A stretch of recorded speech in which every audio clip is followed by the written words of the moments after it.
Alright, you should also be able to hear me now. Hello and welcome back to Mike's Basement. Today we're going to take a relatively short flight, as you can see up here on my departure screen. You can even see my mic. Here it is. You can see me. I actually got my webcam, my phone up and running again. I have my green screen behind me. You cannot see my hand here. But I am getting a little bit of green reflection from the front, so my hair seems to be sometimes missing, and you can probably also see some wobbling.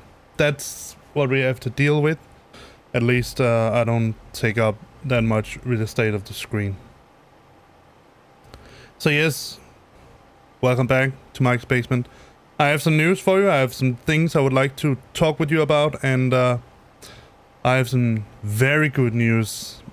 At least some news I'm excited for. Let me just move this. I mean, there's no reason that I should cover it up. So I found a way to give you sort of a little more insight into what I do. So I've opened up the possibility for me to sort of pop up different screens so that you can see what the heck is going on, instead of me having to drag stuff back and forth. I just need to have it open and then you can see it. I mean, that's pretty cool, huh? We are not flying a Boeing 738, so let me just fix that right away. Still issues with my mouse, so let me just remove I think it's the capturing, so let me just remove PFPX for a while. Yes, it's the capturing. It's because it captures the mouse. Let me see. XUIPC, I got a new version, so we're going to ACC menu, flight number. Oh, come on, stop that. No.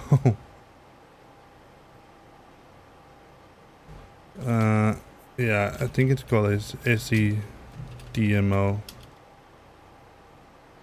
Tail number, well, that would be DMO then. We are flying for, well, we're not really flying, but we're flying for Egypt Air. And our aircraft type is an Airbus A321.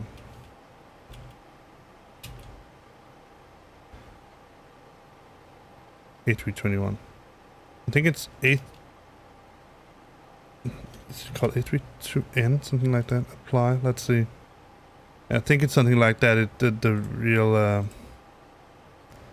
name of it, A32N, but it's actually the XLR. Never mind. So that's it. So let's get back to PFPX. Let me show you again. Today I wanted to take you to the planning phase by using PFPX. Now, I am using PFPX and I generally find it to be a very good program, but I cannot recommend it. And I would like to talk with you about why I cannot recommend it, really recommend it while we're planning. So let's start by adding a flight. And we are going to call ourselves A25. We're going from HECA to Ben Gurion, that is LLBG, if I'm not mistaken. It's a national. And we are going to use the Airbus long range down here. 251LR. SEDMO, yes. There we go. Saved. So now we have a flight here in our schedule, but we need to plan it in order to be able to fly it. So we're going to go for... We can look for the details if we want to do that. We can put in some messages to the crew if we need to do that. But right now we're just going to go for the planning phase. So here's the planning window. So here you can set up all the stuff that you need. So today we have wind 010 knots. Let me just refresh it. Yeah, that changed a little bit, but didn't change anything. So it's 010 knots. So we are parked, and again I can show you by just pulling up Navigraph. It's so cool. let me see Navigraph here.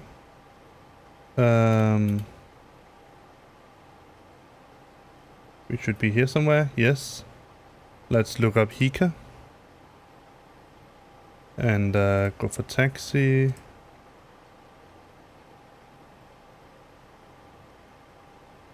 So, as far as I see it, the most sensible thing for us to do would be to take off at 05 left. So that we don't have to taxi all the way down here.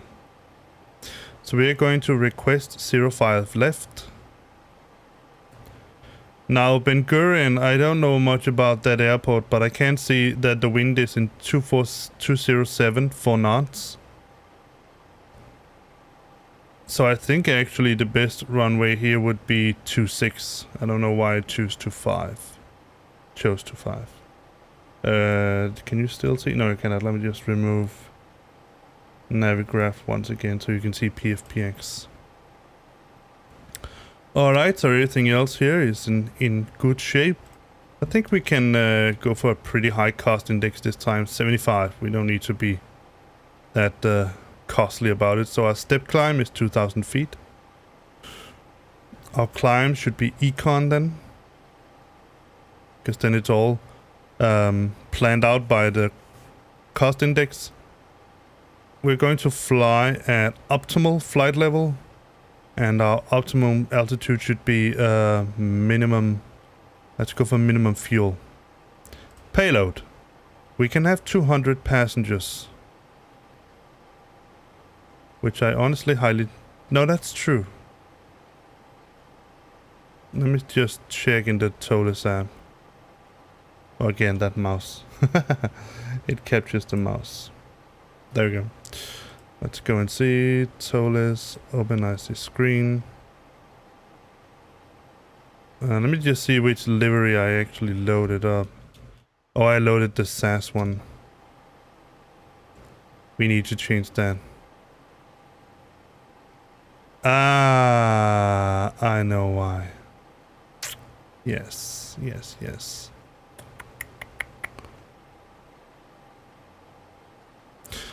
Because I'm pretty sure that we cannot have... Let me open the IC. So, situation loading. Yeah, we can have 200 passengers. So let's do that. I mean, we're going to fly for Scandinavia today, then I don't want to get delivery. So let's just change some stuff here. X checklist. Well, we don't need to change it in here. But we do need to change it. A320neo. It's the Long Ranger. 200. HECA, SAS, even to... We're going to be SAS 825 instead. Yes. And... yeah, the Fly Live. Need to change that as well. SAS 825. There we go. I know some of you have said that it's a little bit weird that I fly around with SAS everywhere, but then it's going to be SK825 then SAS, yes. Alright, and that also fits better with the SEDMO, standard econ, all of that. So here's the deal. I usually just go for 200. I could say 198 and then 2 infants, but let's just, I cannot remember if I changed this. So let's say we are saying 190 and 10 children. That's 4,800, 200. That's 4,000. All right, so I didn't change it. So let's say, I don't know, 185, something like that, and then 25, no, 15, 16. No, that's too much. 15. And no infants. Baggage. Cargo. Well, we don't have a... We can put in, I don't know, 1,000 kilograms, something like that. I think that's reasonable. Fuel. I want 30 minutes extra time. I also want 30 minutes hold time. Taxi fuel, I'm going for 300 kilograms.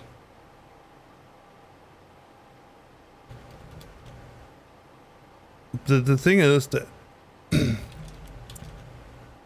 it does. Perfect. Let's say 15 minutes then. 180. Well, it's a 20.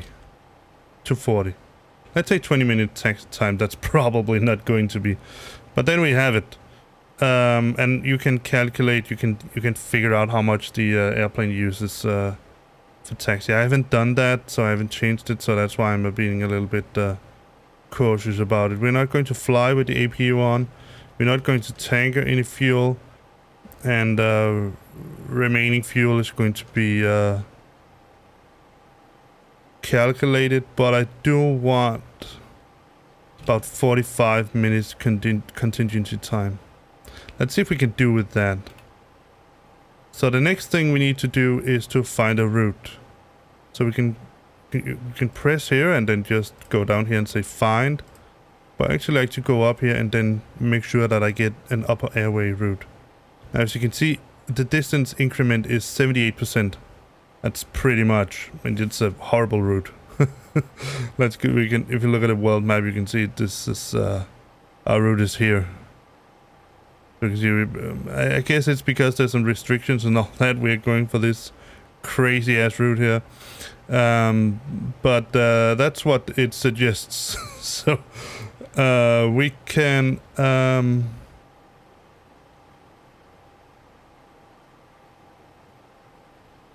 We could find another route if we wanted to do that, but I don't. It's okay.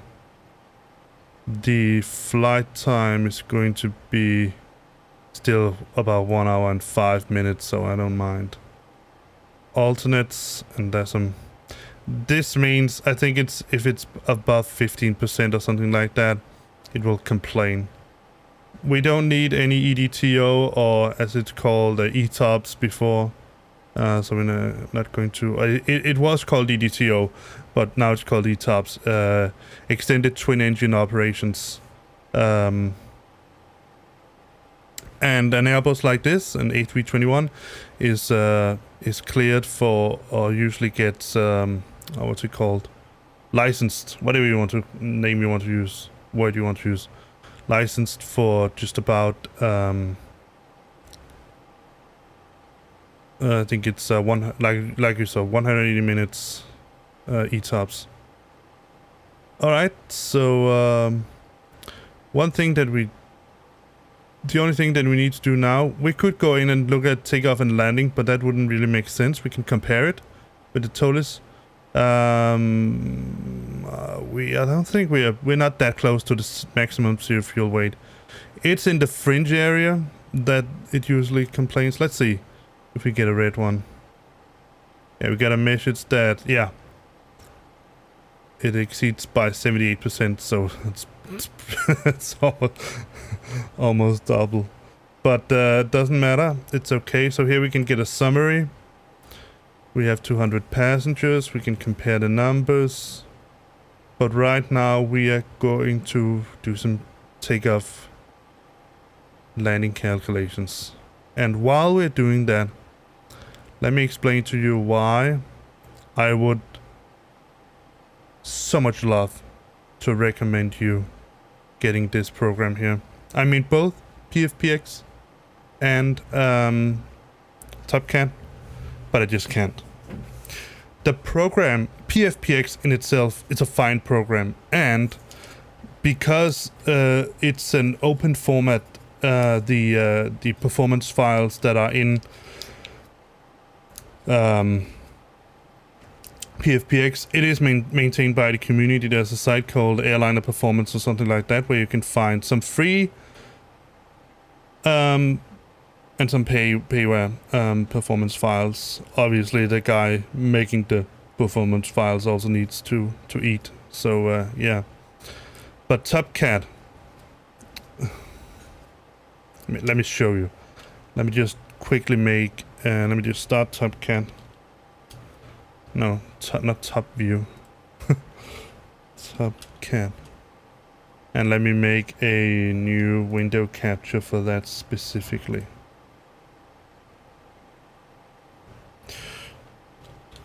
top can. And we're going to use Windows 10.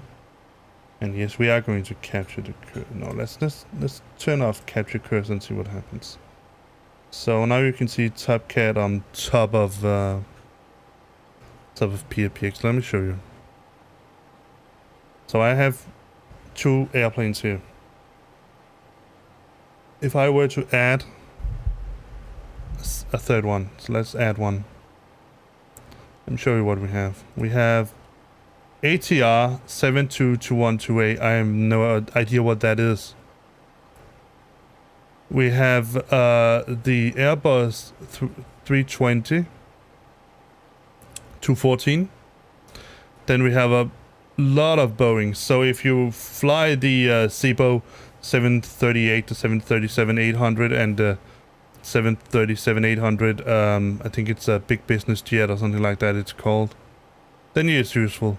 If you fly the 747-400, I think it's the 400 that we have here, the 300, I cannot remember. I think it's the 400. Or the freighter, you can use it. If you fly 757, 767, all the way up to the 777-200 LR and the 777 Foxtrot. Then we have 2 Fokkers, F-28 and Mark 100 and Mark 100 SD, and then a couple of McDonnell Douglas. That's it. That's the airplanes that we have here. And let me see if you can see. No, you cannot, but we can go in here in config, I think it is, and then we can go to aircraft types.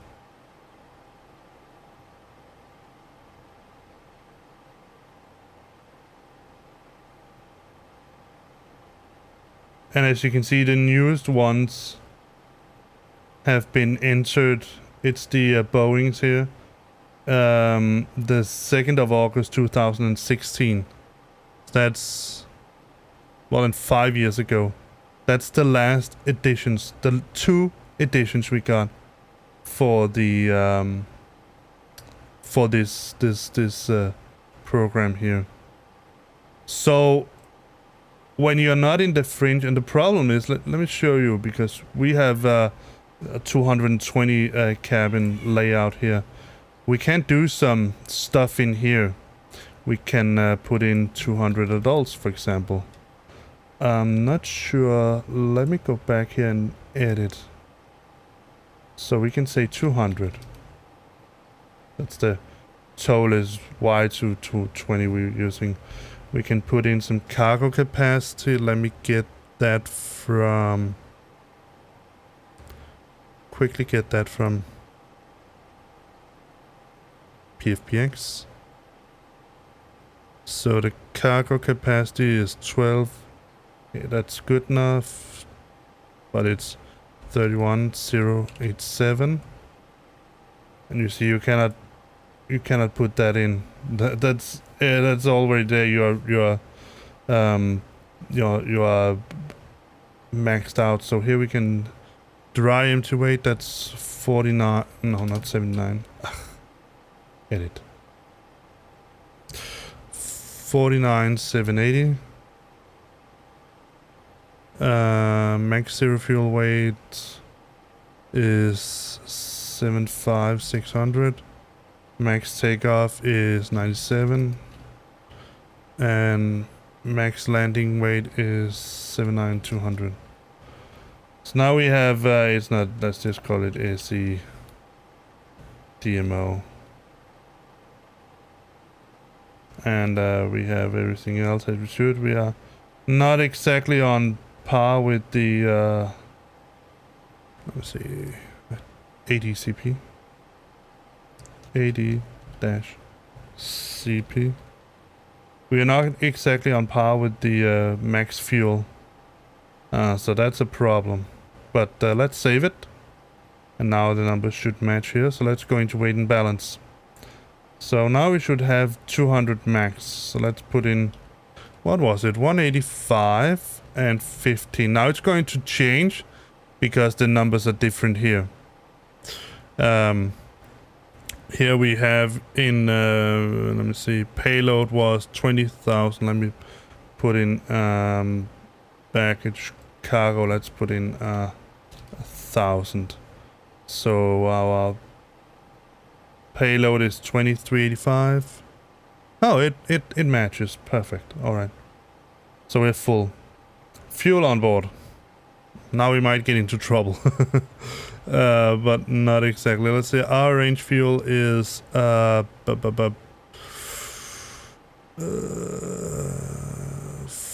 Let's see, release fuel is 9580, so no, it's not a problem. 9580. And taxi fuel is 240.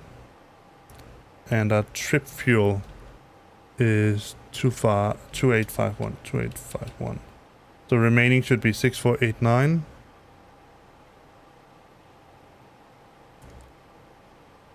It doesn't say, but it seems to be. It says here 6249 9580.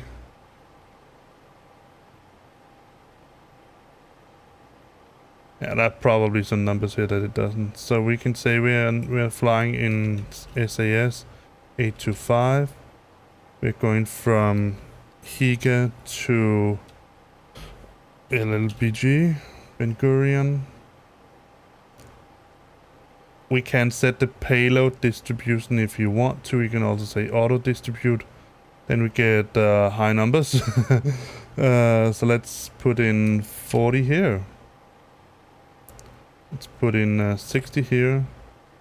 60 here. Let me see. We can put in 6,000 here. Put in 7,000.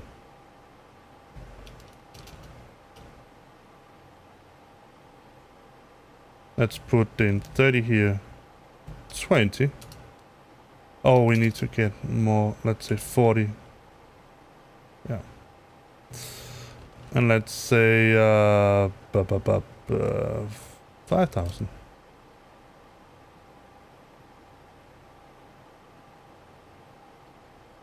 Yeah, I know, but oh, maybe I should 5.8 forward. That's the best we can get. So 31, 30. That's okay. It's a bit high, but it's reasonable. Now we have distributed it and maximum takeoff and all that. That's pretty okay. We could put in the primary and secondary if we want to do that. I don't want to do that right now. Let me just close. Let's see, OFP, OJAM, OJI, OJAM, OJAM, OJI. Alright, no other remarks. And now we can make ourselves a load sheet. So here you can see how we should distribute our stuff and all that. I'll leave it as it is and minimize it. And then go back to, let me move TopCat away and let's go back to PFPX. So here we have our operational flight plan.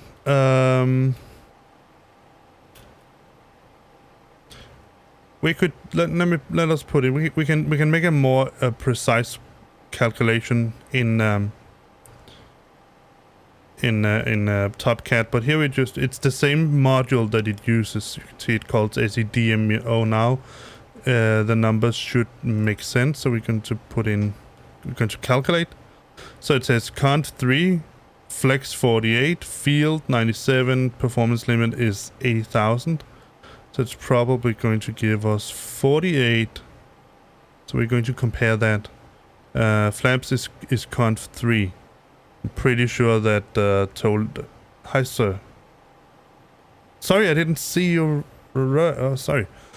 What is the difference between Airbus and Boeing? I mean, other than one is French and one is American.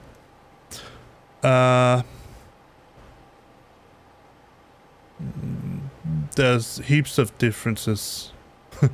I would say most pronounced is probably that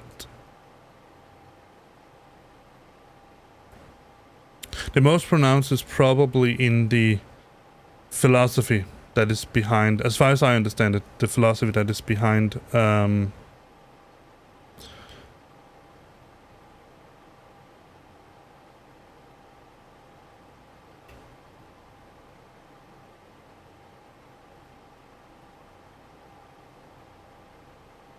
the two companies. So Boeing has been reluctant to, as far as I understand it, again, been reluctant to apply what's it called, fly-by-wire in some of the airplanes. Obviously the older models never got fly-by-wire, but I think it's the 787 and the 777, the 777, they have a fly-by-wire, but the rest of them, as far as I know, they don't. And even when Boeing then implemented fly-by-wire into their airplanes, they still made it so that the pilot have full discretion over the airplane. The airplane will complain if the pilot does something crazy. So let's say, for instance, you are flying in the Boeing, and you are flying along your track, and it's going well. And for some crazy reason, you decide to disengage the autopilot and then make a, let's say, 60-degree bank. So if you imagine that when the airplane is flying level, then the wings are at 0 degree. They are parallel with the horizon, if you will. So imagine an angle of 60 degrees. That's pretty steep. And that could probably make the airplane not its stall, but it would not fly well in that bank angle. The Boeing would let you do that. Airbus, on the other hand, they implemented fly-by-wire into their A320 some while ago, and I do believe that the A319 also have it. Their philosophy is that the airplane is keeping the pilot in check. So in an Airbus, if you sorry, if you try the same trick to do a steep angle turn, the Airbus would stop you.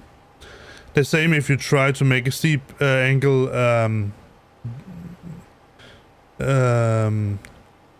climb. So when you get to the point where the angle of attack of the wings are that... Oh, Jesus, I got it. I was, let me see. I'm probably not going to get to see who that was. Thank you. If it was you, Yupian Nasadam. Sorry if I slaughtered your name there. Thank you for following, if it's you. Whoever was following, thank you very much. I still haven't gotten around to change the logos, the stuff on the screen to something more fly-ish. Yeah. So basically I would say that the difference between Airbus and Boeing is that Airbus has the philosophy that the airplane is that the systems in the airplane is there to assist the pilot, but also to keep the pilot in check. So if the pilot decides to do something crazy, the airplane would say, Whereas Boeing, they are giving their pilots full discretion, even with fly-by-wire. So if the pilot is trying to do something crazy, the airplane would say, that's probably not a good idea, but it would let it. So, I would say that's basically the gist of the difference. Yeah, I have to say, this cup here, I hope you can see it. It's not it's not because it holes in it. It's the periodic system. Let me see if you can see it there. But some of it is green, so the green screen is obviously picking up on it. So what are we going to do? We're going to export some routes, and I don't want to export X-plane. So save. Let's put it back. And then we're going to, we did put in we have that and we have that. Yes, so we're going to release it. And then we're going to print it. And I'm going to print... Oh, you cannot see that, but I'm going to... You can just see the mouse moving around. That must be pretty funny. What do I... yeah, let's get the cover page. Okay. And flight sim plans, we're going from HECA to LLBG. Yes. Printing. I do have a printer, but I want to print a lot of paper for no reason at all. So that's it. That is basically how you plan stuff in PFPX. Now, there is a ton of things that you can do in here. If you have ACARs, if you have access to a virtual airline, you can do that. If you want to put in company-specific data, you can do that. Route data, schedule editor. If you want to have different weather, you can look at tracks. You can configure all kind of different stuff. In here in the Airbus database, not the Airbus, the airplane database, there's also a lot of stuff you can do. You can change numbers in here if you want to. You can use the APM to calculate... you cannot see that, sorry. You can use the APM to...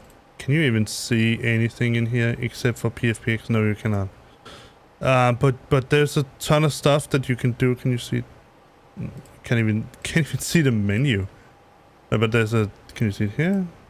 Yeah, you can see I press it. There's an airplane editor that you can use in there, and you can set all kind of different numbers up. You can calculate the fuel bias, which gives you more accurate fuel usage for the airplane, which is, I mean, for a real airline, the goal is to travel as much as you possibly can using the least fuel, because the least fuel you use, the less money you pay for fuel, at least. So but yeah, that was PFPX. So let's shut that down. I'm just going to minimize it, and let's open Acrobat instead. And get our new flight plan opened. So it was HECA. Oh, that's the wrong place. Dropbox. Flight sim. Plans. Yeah, you cannot see that, but you can see when I... So here is our flight. Let me remove that. Flight briefing package for Scandinavian Airlines 825 HECA to LLBG, or Hotel Echo Charlie Alpha to Lima Lima Bravo Golf, Cairo International to Ben Gurion in Israel. So as you can see here, a little bit of information: our cost index, our ground distance, our air distance, top of climb, wind, average wind, and all that. We have 7.5 in fuel bias, so our average fuel kilo per hour should be 2.8. That is 2,800 kilograms per hour.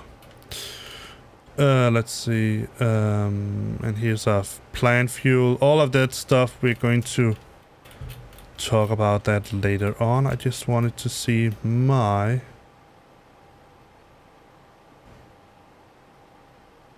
I don't pretty sure believe that.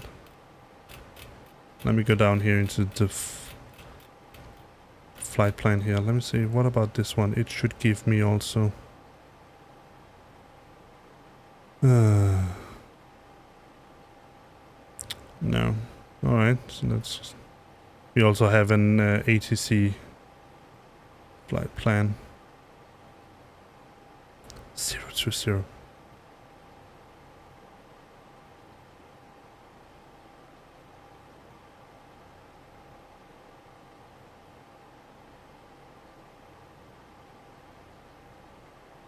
That seems crazy.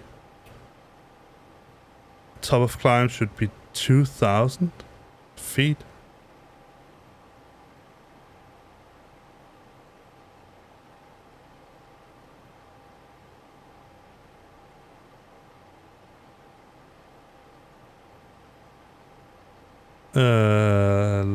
Let me replan that. So, route, fuel. Let's see. Minimum cost, minimum flight time, minimum fuel. Let's try minimum cost and see. What the heck? Cruise altitude.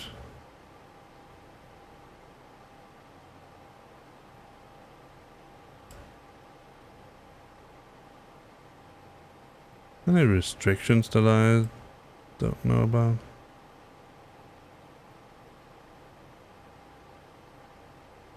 See if I compute it here. OFP. Still says HECA 2000.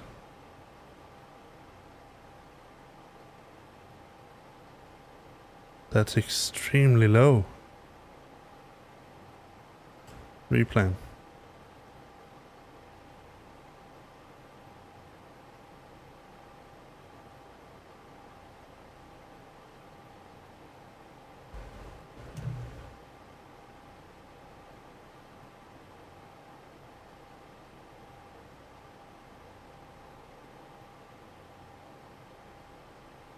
Try minimum time, optimal altitude, flight level. It's computed.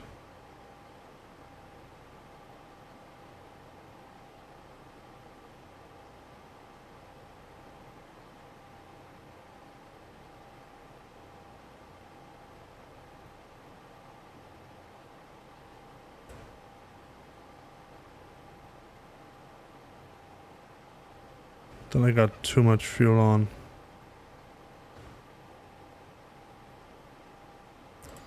But it changed the, yeah, now it changed the,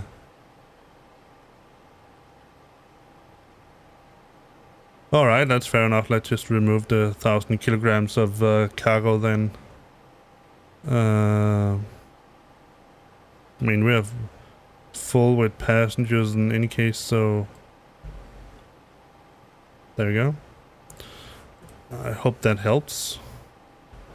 See, I don't know why the heck it would put me. Just see optimum. Let's see. Compute.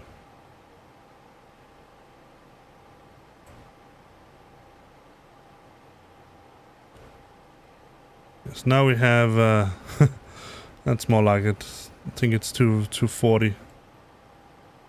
But we do have some climb steps in 240, descent to 230, and then descent. Yeah, that is more likable. All right, let's get some weather information and some calculations. So that you cannot see what I'm doing on the screen. I was just figuring out what the heck was going on here. So, apply, yes, landing.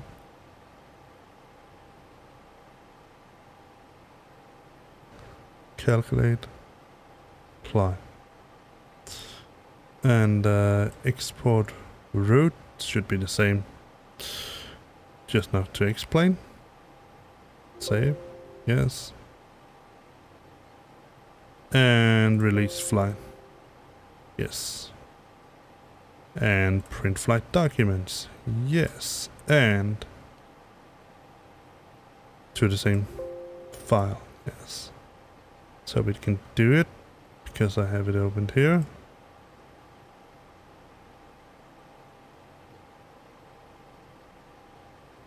Let's try again.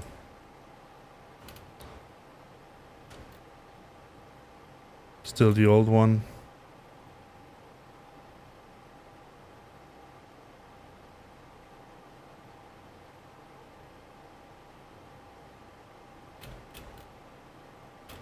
Alright, let me try to print it without having this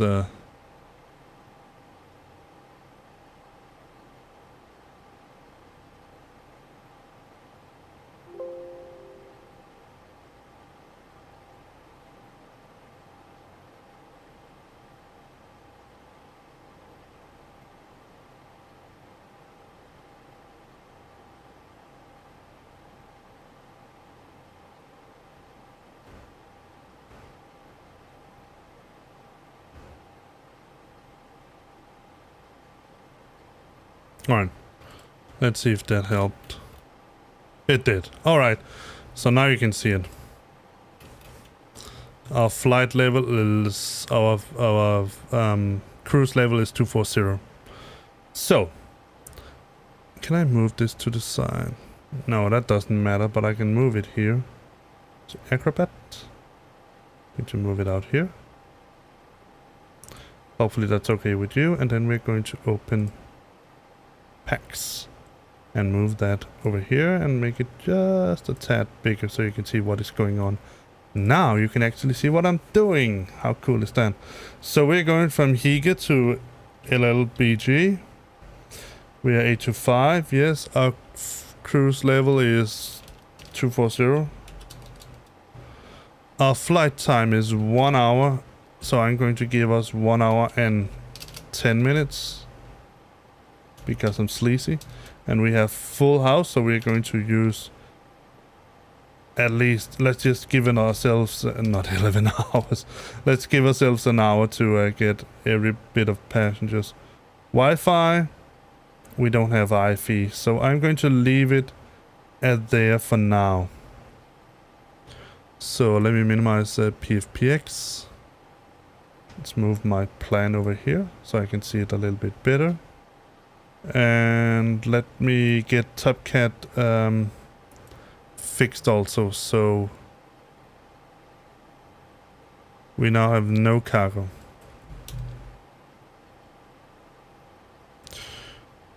Instead we have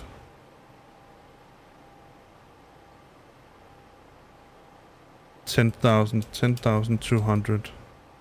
Well, I can use PFPX to get exact numbers. Let's look at the summary. 10,472, so 10,472.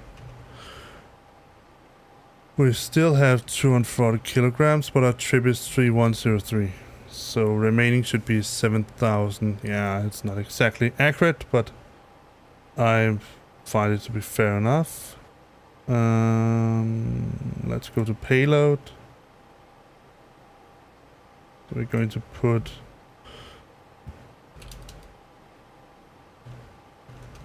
all of it in front, and then we give 30 something, 60, 60, 40.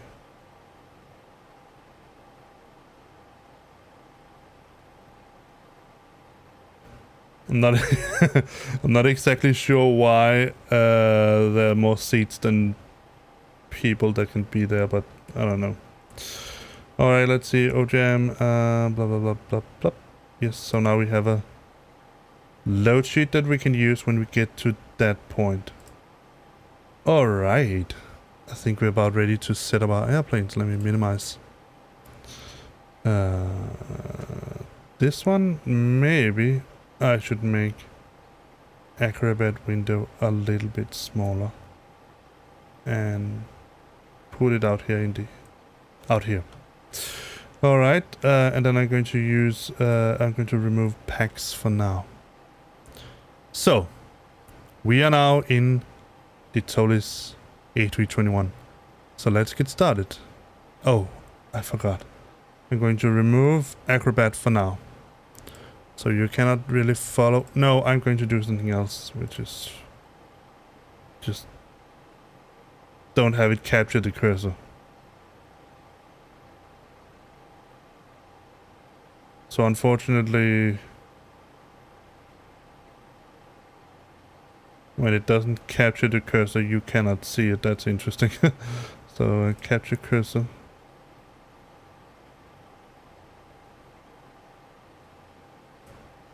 Huh.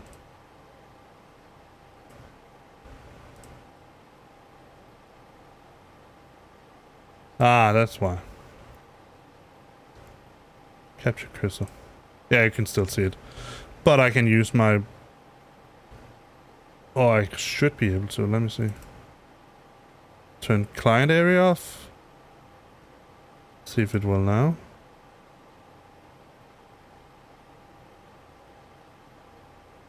No, I can still not see my mouse. Alright, now I can. Sorry. Let's see. Let's set up. Let's take a look outside. So here's here we are at HECA. We have the fueler set up. We are getting the airplane cleaned and all that for our passengers. So let's say that these trucks here, they are finished. No, we are still working on the airplane also. So let me do something else that maybe will make a little bit more sense. Move those away. You can still see them, unfortunately. So let's get the X checklist.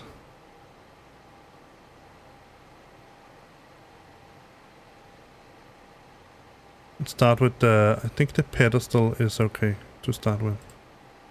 So, radio panels. Let me see the previous. Yeah, it's okay. Radio panels. They're here. That one is on. Flood and integrity light captain. Let's turn down the flood light and have it something like this perhaps. Yes. Weather radar is off. Yes. Multi-scan is to auto. Yes. PVS is off. Yes. GCS is to auto. Yes. Tilt.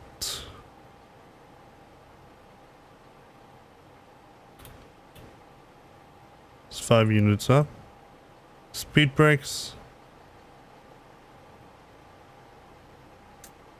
Disarmed. Cockpit door. Up. Is a norm. Yes.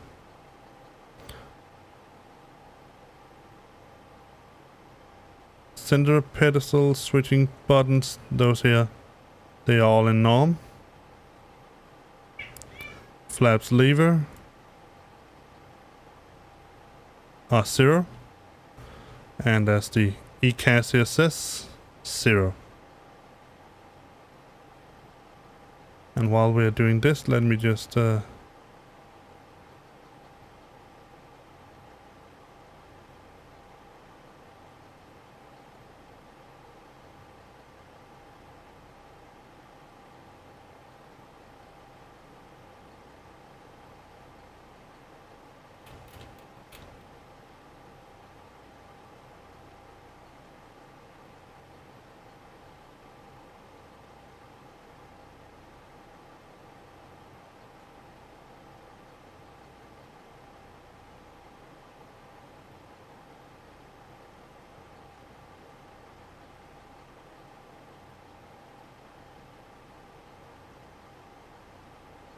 our 0 fuel weight is a little bit too high, but I think we'll manage.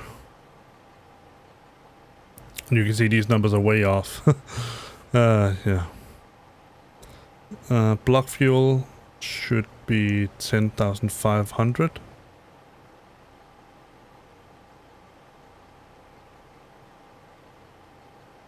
There we go. Apply. Quick refuel. Alright, so landing lever, landing elevation.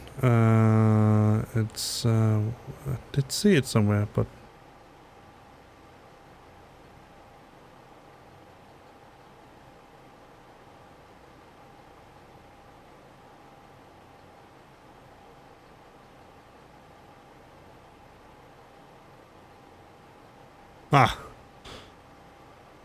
just a fool.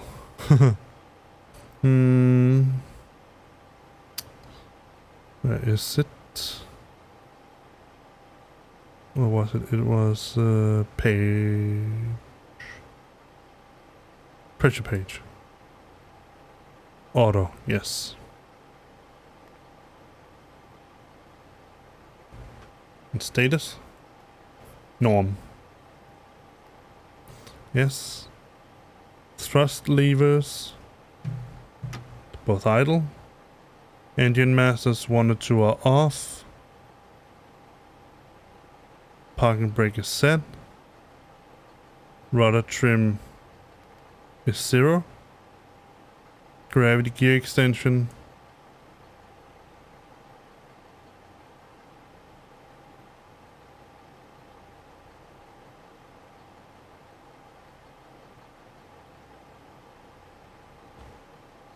Transponder.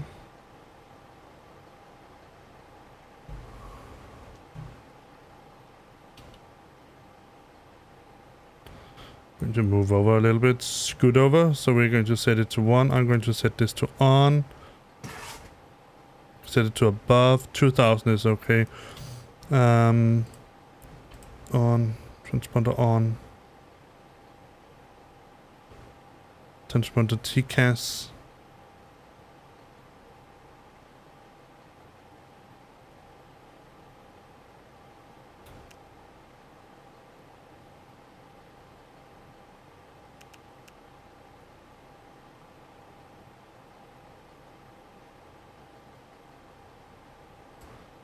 We just done that.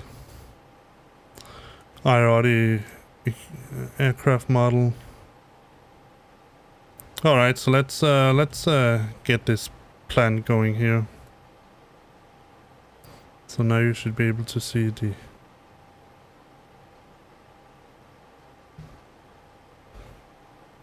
So let me see. I unfortunately cannot show you my Acrobat reader here because then my mouse will disappear when I go in here. But yeah, no, that doesn't work.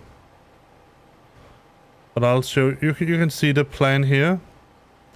So the idea is just to put the this plan here, HECA, direct, CVO, all of that into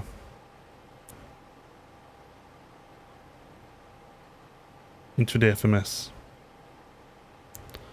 Let's type we're going to data, AC monitor, and that seems to be reasonable. So init. We are going from HECA to LLBG.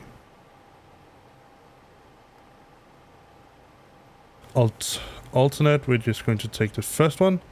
That is going to be OGM. Flight number is SAS 825. Cost index is 75. Oh yeah, let me just start up Xpilot. Oh, not Vatsim. That was not what I wanted.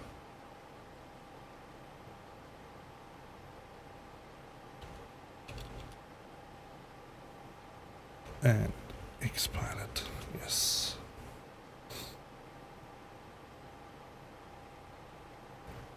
So, flight plan. Load. I'm going to use the squawk box and we should find an HECA there.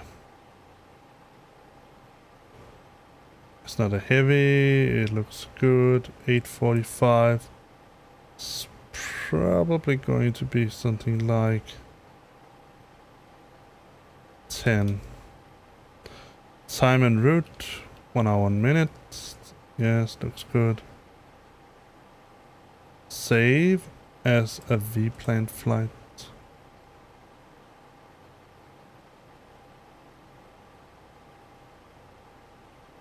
And yeah. Save, close, close.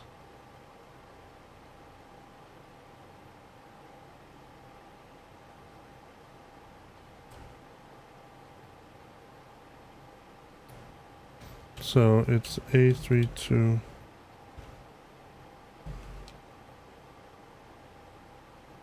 What's it called?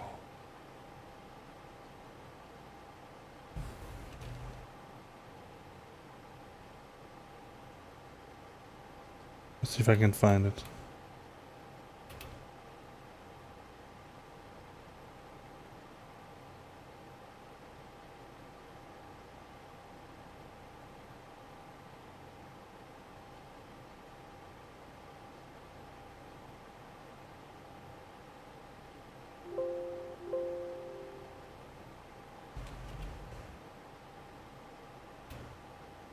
See if we can find the right one.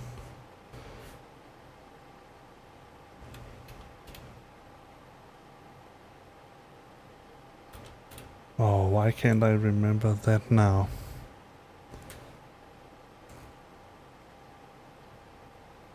Let me just look that up.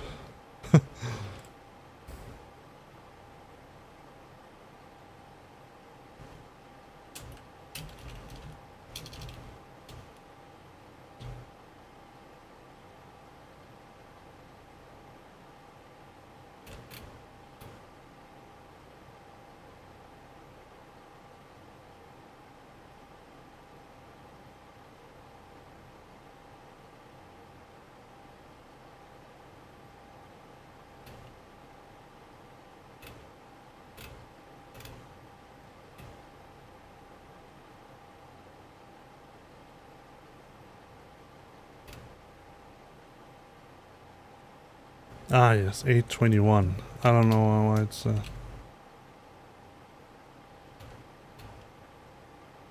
There. And it was...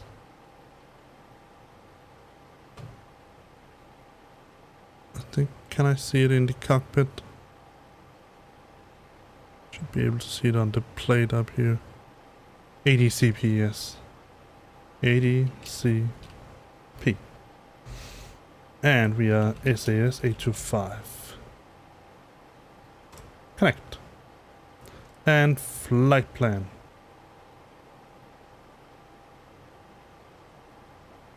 Let's turn that off.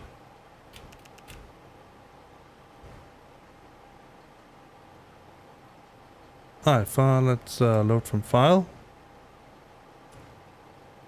HECA LLBG. Yes.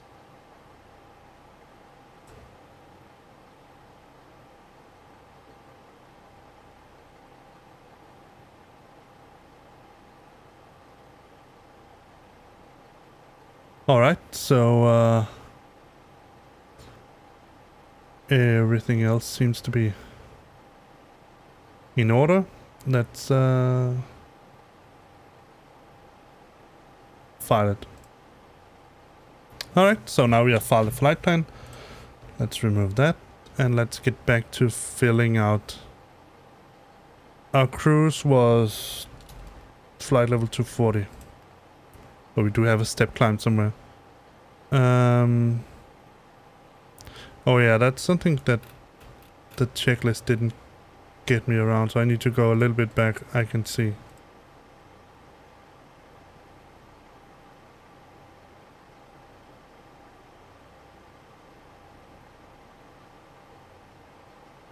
Let's see. Oxygen increase crew supply, yes. And the ground control thing, yes. GPS buttons, they all, except for turn sys. Evac switch to captain and purse. ADS switches. While we're doing that, let's let our passengers get on board. Let me just show you that. Packs. There you go. So as you can see here, we have all of that. So start. And let me just, for good measurement's sake,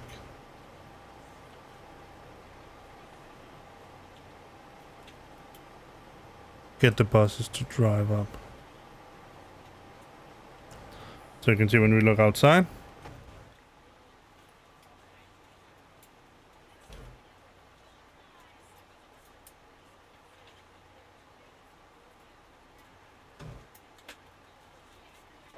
Well, they should drive up at some point, but if they don't do it, it's okay. 8 years.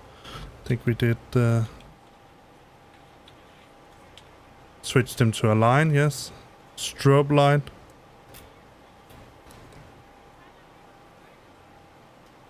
Should be auto. Nav and local lights. Remaining exterior lights off, yes. Seatbelt sign. And we have refuel, so on. And let me show you this. beforehand, and this is one of the things I was very excited about. Before, when I did switch that seatbelt sign on, I would have to go into packs and switch it on there. But let me show you. When I open packs, open this. Oh. Huh. So apparently it doesn't open. Let me just check something really quick.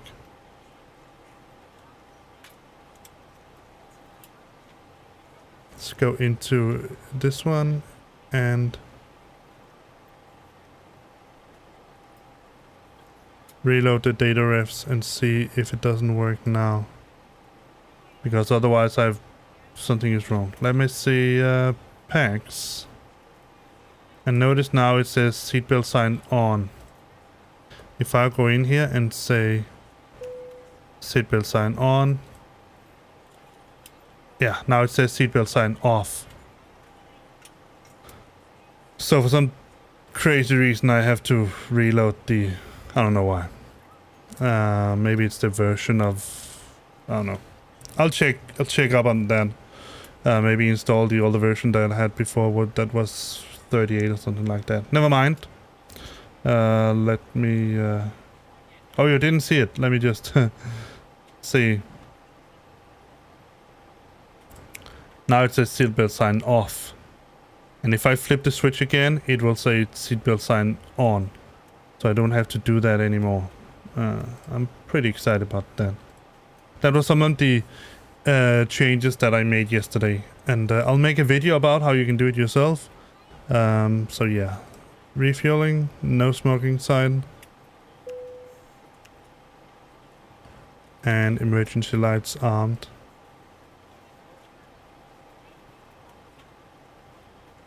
Annotator light, turn the dome light off. Test. Yeah.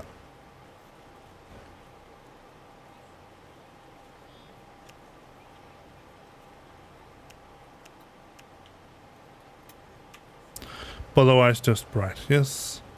Probe window heat extinguished, yes. Econ flow, we don't have econ flow. But you could set it to low in this one here, so that's what I try to write there, so not on. Cockpit and aft cockpit cabin temperature, let's just turn it down a little bit. Now that we add it. Fuel pumps all on. Well, actually, they all go to auto. Engine fire test. Let me just test the APU first. Yes.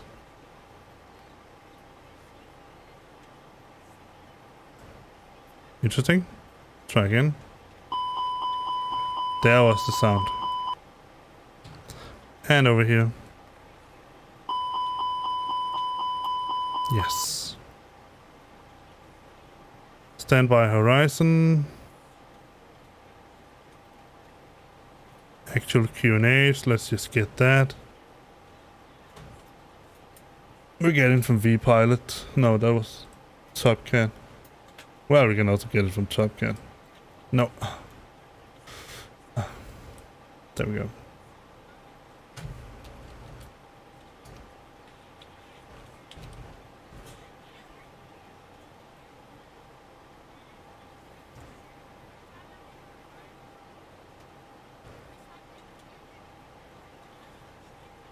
So it should be 10:11.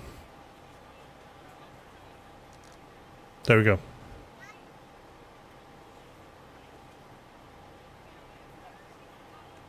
So standby horizon, yes. Gear levers down, yes. Left and right brake pressure. Certainly working. Accu pressure is in the green, no. So let's switch on the electrical pump, if I can remember where it is. It should be up here somewhere.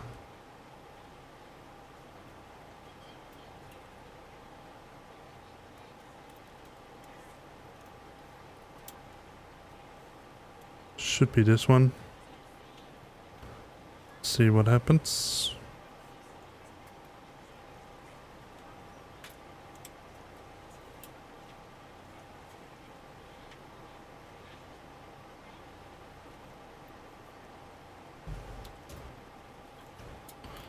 Let me get up there.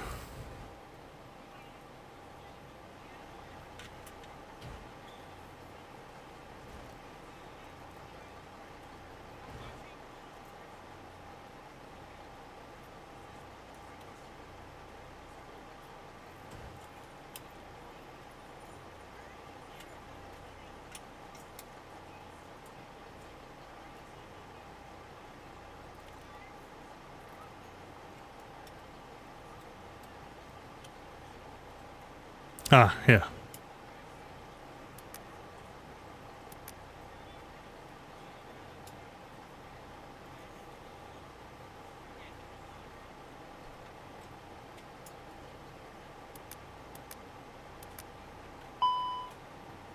Now it should.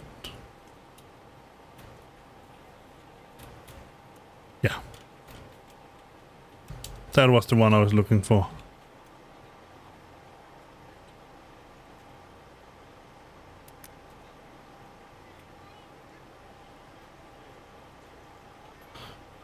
All right.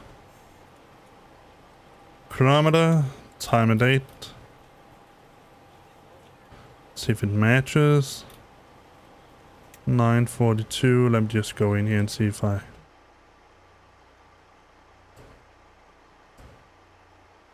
I didn't set it to follow, so let's just do that. 9:41. Chronometer, yes. Time and actual. GPS, middle switch, yes. Landing gear annunciators, we have 3 there, yes. Radio panels are on. We already did that.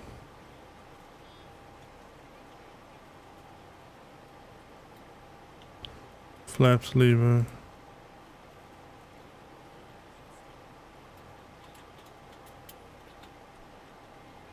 There we go.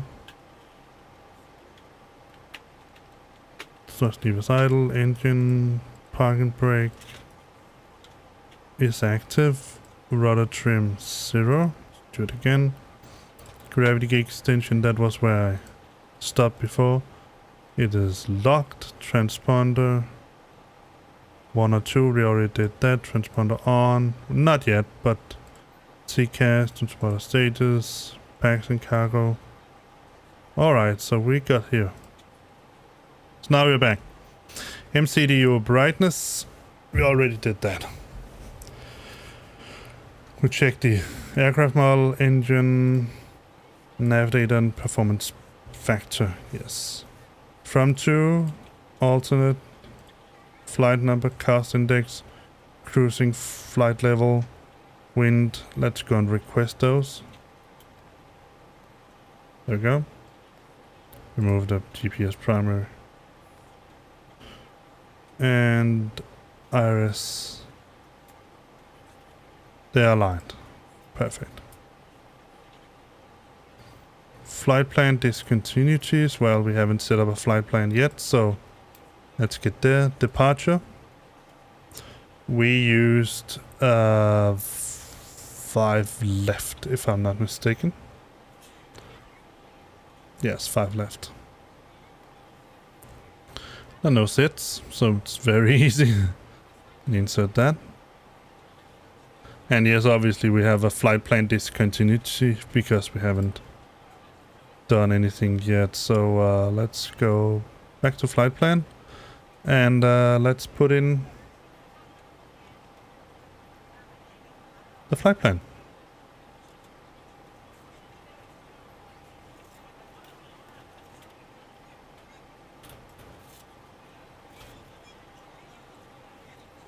So when we have taken off from HECA, we are going to direct to CVO. So we're going to put in CVO. Oh.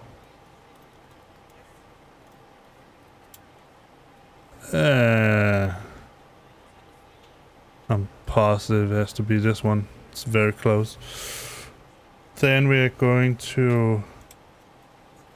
From CVO, we're going to do some airways. So we're going to go via Victor 602 to PSD, Papa Sierra Delta.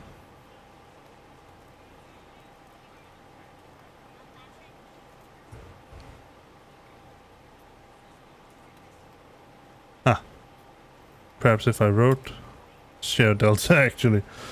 And from there we're going to use Airway Juliet 863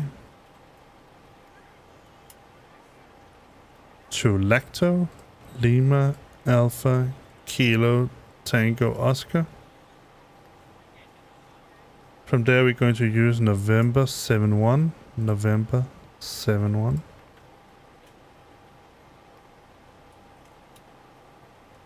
to Virus Bravo India Romeo Echo Sierra. From Virus we're going to use Zulu 89er to Peacock, so that would be Papa India Kilo Oscar Golf. From there we're going to use Airways Lima 609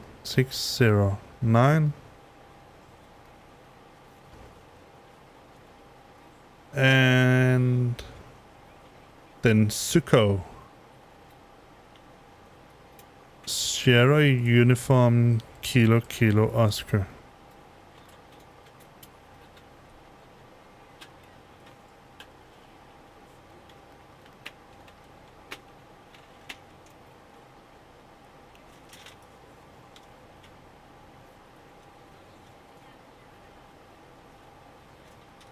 Alright, so let me see, where did we end? We ended with Suko. And from there we're going to actually use... our arrival is expected to be an ILS for 26 via Amos 1 Delta. And... I'm just going to have to check that on the chart. Let's look. LLBG. A Rabin. It would be more funny if they called it a rabbi. Approach, let's see. Approach. What was it? ILS 26. So we have Rabin here. There is actually also Ginto, but Rabin is there. Yeah, let's just use Rabin. I think that would be pretty okay. And there's no transition. So insert.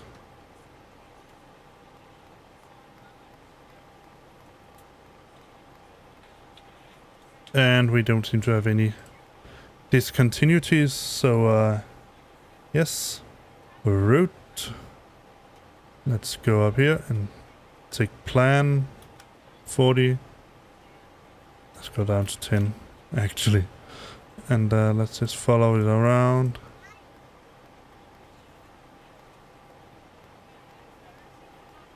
Ladies and gentlemen, welcome aboard. This is your flight attendant speaking. At this time, please be sure to make sure all large carry-on items are... Yeah, and it's okay. We did that. Runway, set, temporary inside runway. Yes, yes. We already did that.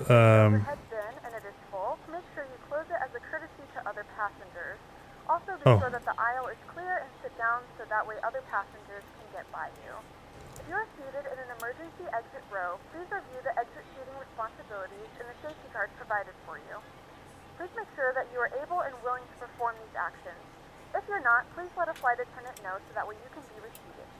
Feel free to use your cell phones during the rest of the boarding process, but we do ask that Let's get the laptops, flight tablets, and any plan other up. larger electronic devices are More stored away in the detailed flight compartment. plan. Thank you, and welcome aboard.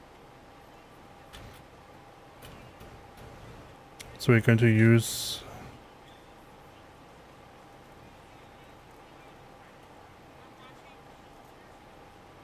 CVO. It doesn't say any altitude, so I'm going to think the constraints are okay, but we did have... Well, wait a second, I don't need... I'm going to use... go for HECA. And then find the SID. There are no SIDs. That's probably why I don't find anything. Alright. Let's see. We had a flight step at Peacock.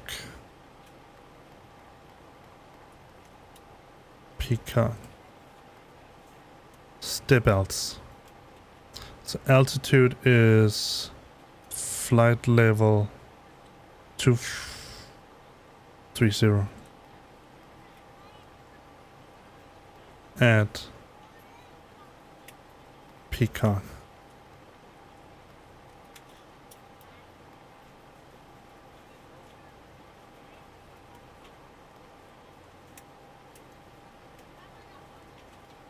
That should do it.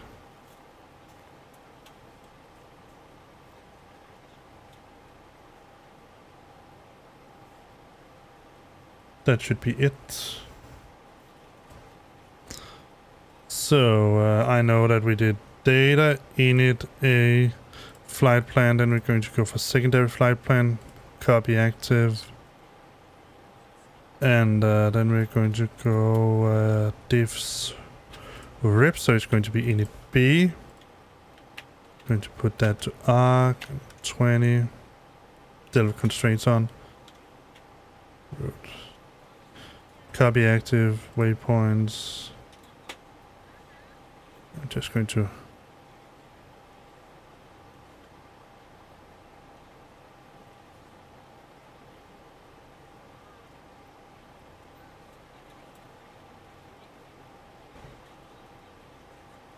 let's see, secondary flight plan, yeah, that's all with QNH and all that. I'm not going to do that. RadNav. They're put in here. We have the ILS that we're going to use right now. Yes. Init B page, so that's where I was going. So, we could use our load sheet. So let's take a look at the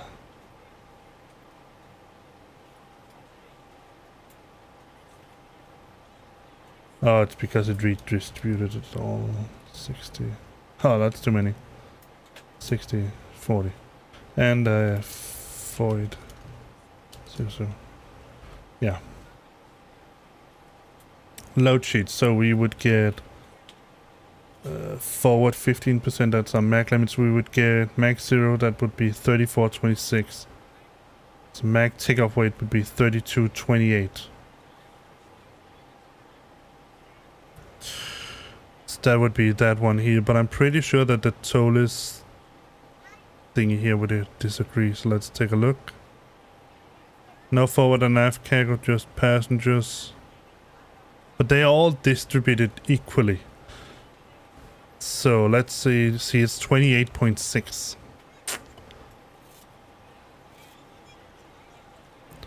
So I'm going to use that. So we have 69.8 slash 28.6. 28.6. Our block fuel is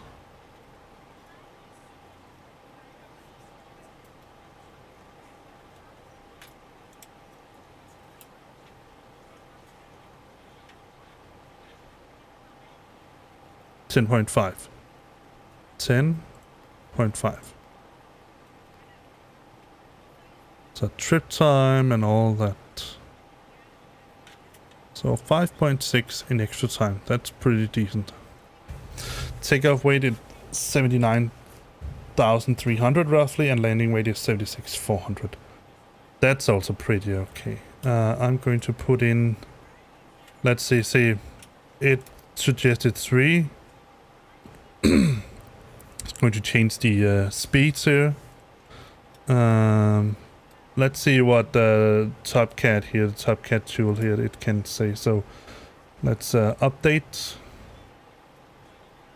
We're going to use, I think it was 05 left. Update. And let me just be sure that I did put in.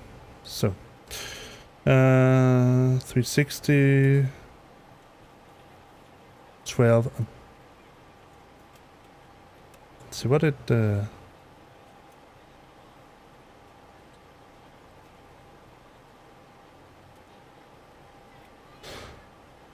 Let's see if I ask Vatsim for a meta for HECA. 360, 12. All right.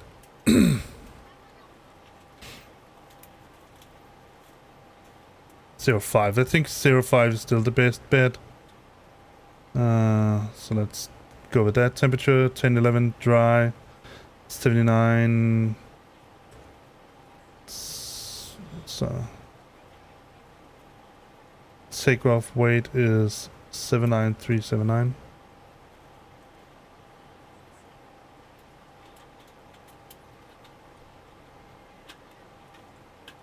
Yeah, 79300.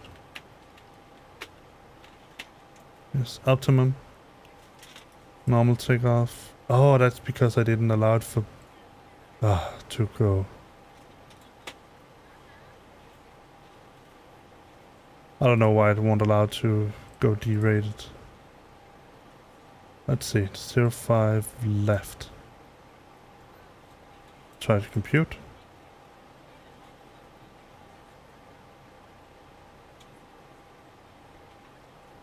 Oh, that's because it doesn't exactly have derated. It says 67 degrees.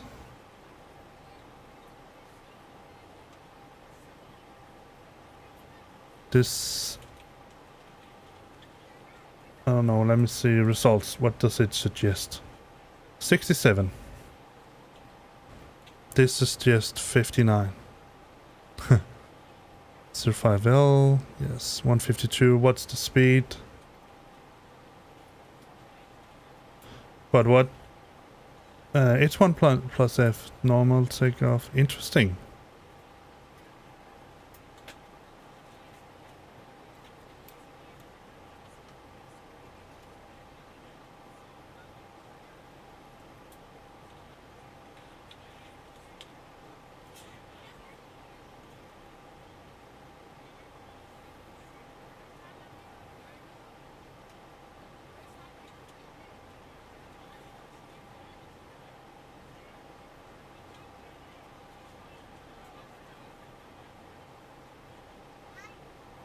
All right. We all have that put in. Let's go to performance. So, are we going to use what takeoff calculator TopCat is giving us, or the ToLiss? Interestingly enough, let's see, it's plus 0. Let me see if I change this.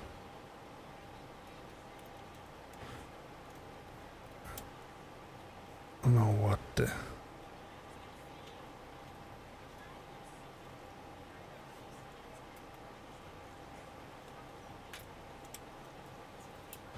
Not going to change much. 59.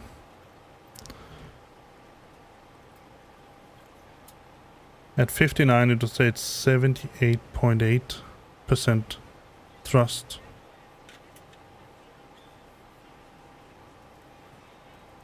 Let's use this one here, the ToLiss one. So, flaps 1, THS is down 0.3.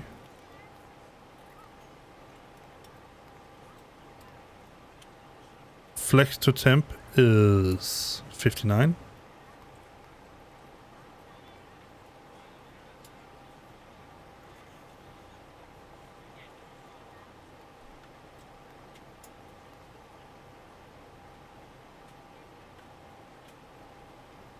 One 152 and 155. Transition altitude. Wow. That's something for HECA. That's 18,000.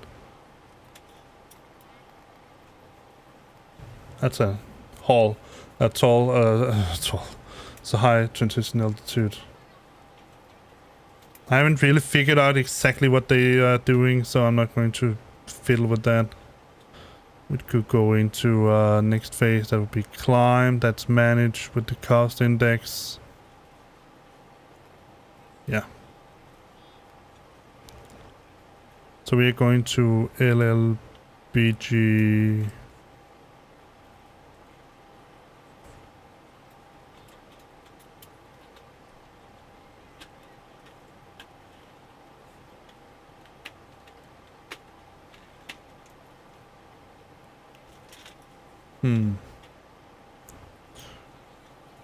Dispatch. Conf. Schedule.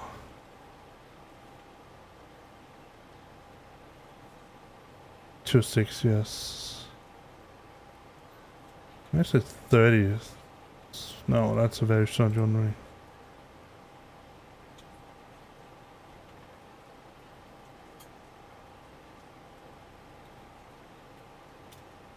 Let's get that up again. Let's see. Approach runway 30. 30 do actually have.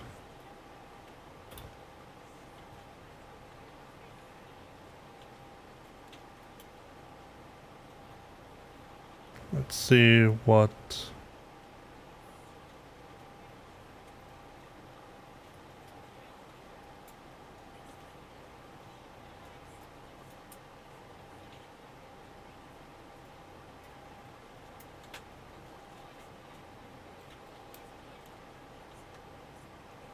Yeah, it does have an ILS 30, so let's put that in 30. And let's go back to our flight plan and look at the destination. Arrival, we're going to use ILS 30. Let me just be sure.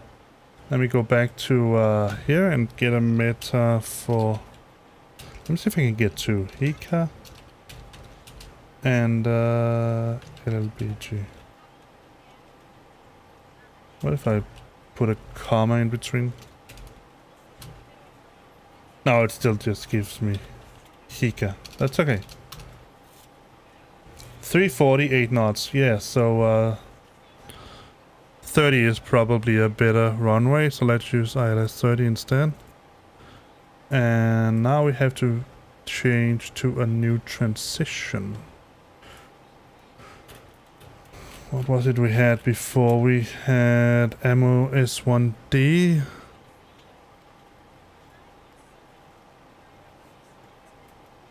Standard arrival.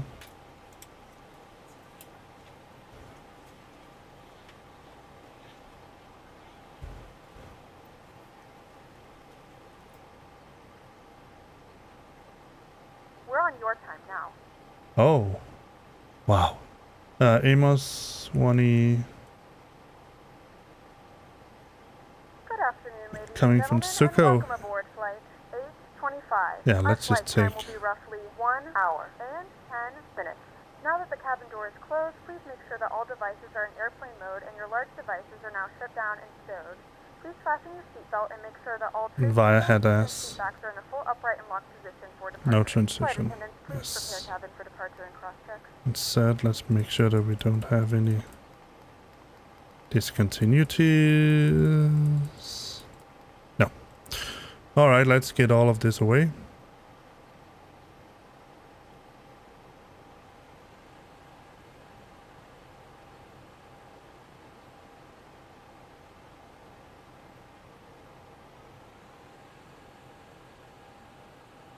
Close all the doors.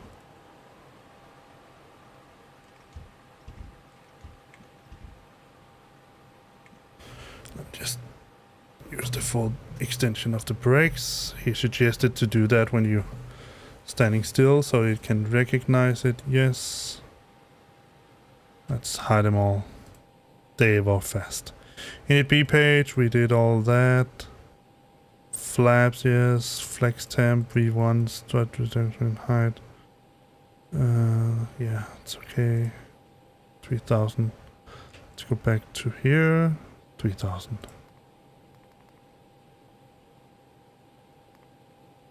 That is, let's say, 1000 plus the elevation of the airport. Let me go back to HECA.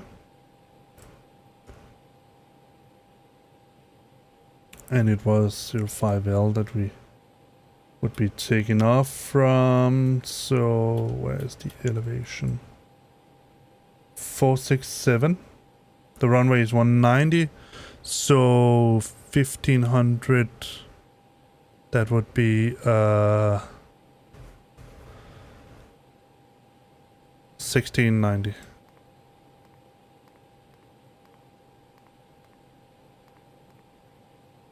And let's just put in 3190. Sorry, 90 here also. All right.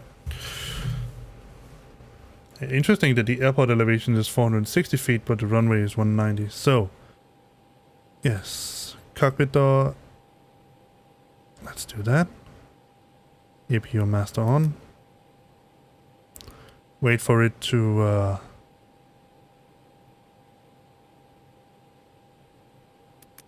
get time. Yes, let's see.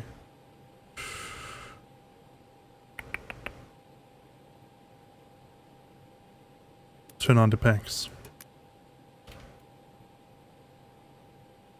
Make sure that we don't have any whites around. So APU is starting. Flight director is on. In the display mode is to arc. Range. It's going to go for 10 now. Barometer, we already did that. Constraints are active. Speed is... oh! Speed is managed. Heading is managed. Altimeter. We don't get any initial climb, so I'm just going to say 20,000. I think that's okay. Flight director is on for co-pilot, yes. In the display, let's set it to 40. An arc, parameter, we all did that. Seatbelt signs on, I already did that. APU bleed is on. Let's do that. External power off. Cargo and passenger doors are closed.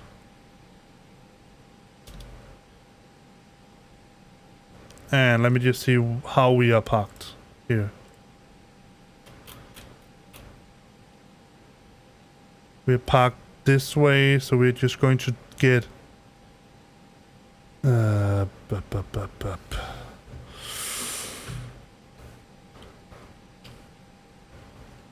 we're going to be facing...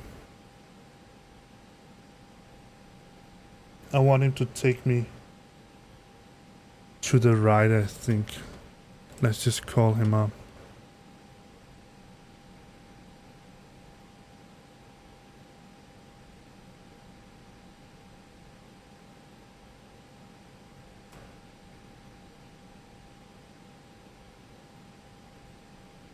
Ground to cockpit. Please show me where you want to go. I want to go this way.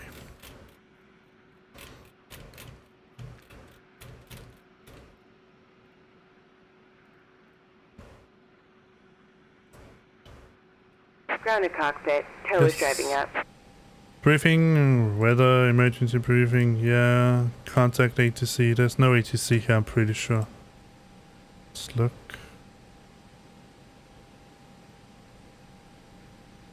Nope. So we are at Unicom.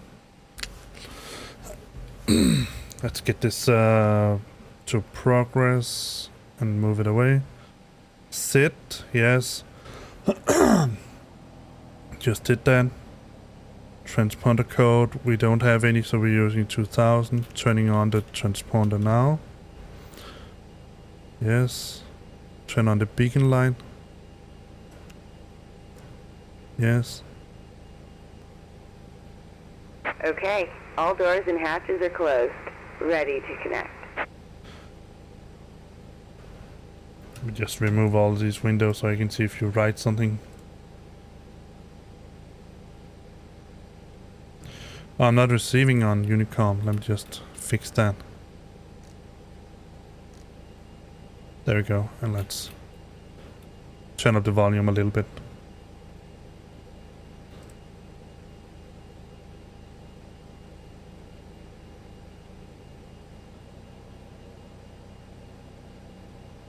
So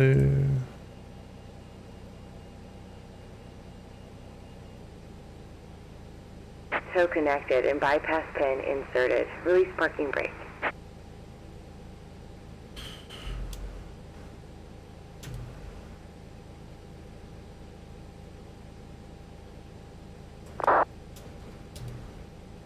Starting pushback, and you may start engines. Cairo International Traffic, Scandinavian 825, pushback and engine start. Cairo International. Alright, let's get the engines up and running. Ladies and gentlemen, please direct your attention to the flight attendants for a safety demonstration. Starting engine 2.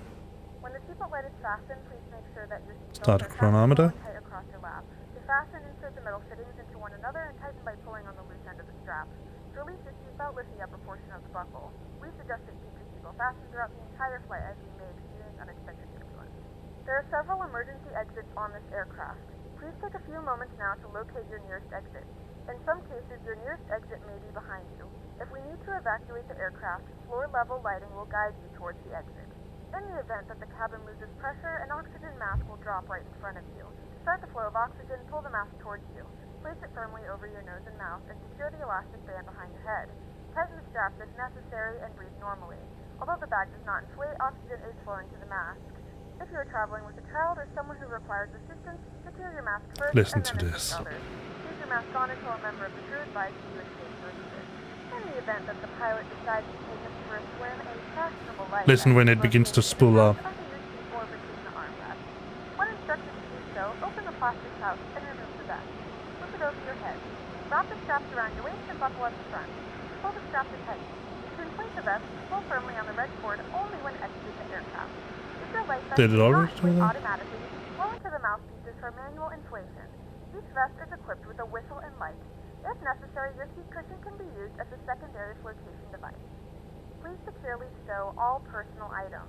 Make sure your seatbelts are fastened and seat backs and tray tables are all in their full Oh, upright speed brake. We remind you that this is a I don't know why it does that all the Operation time. complete. Go ahead and set the parking brake. Tampering with, disabling, or destroying the smoke detectors located in the lavatories is strictly prohibited by law. All of this information and more can be found in the safety card located in the seat back and front. Oh, it already have Just spooled reading up. this and letting us Alright. member know if you have any questions. Thank you for flying with us again, and we hope you enjoy your flight. Starting engine 2. Let's go outside and listen.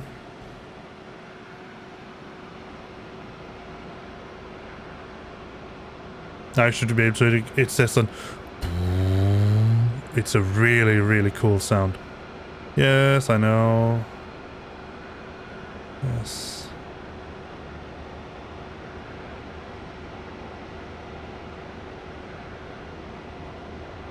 Oh, he's waiting for me to engage the parking brake. Sorry.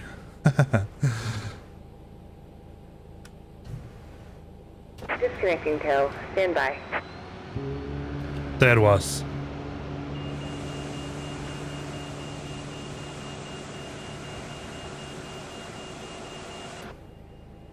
Alright.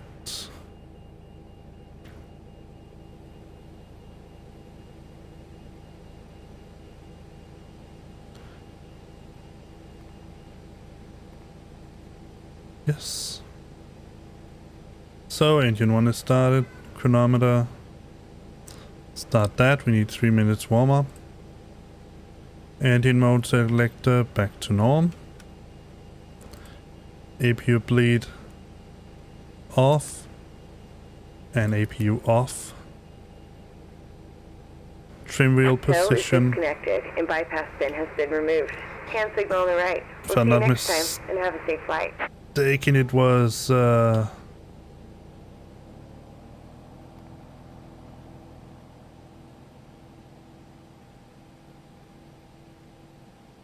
0.3.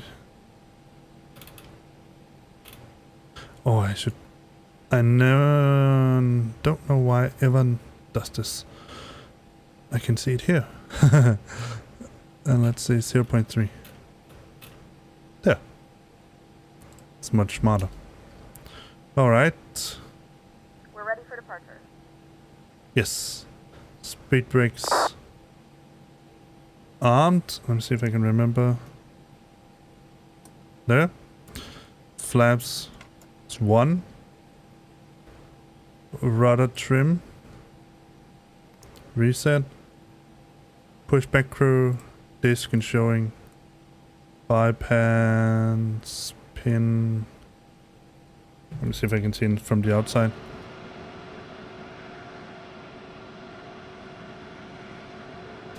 No, but I don't get the warning down here, so I'm expecting him to remove it. Take out flaps. Let's check the flight controls. I'm already there. So let's see. Let's start with elevator. See if I can move my pedals to a little bit better. Oh, I have too many pedals.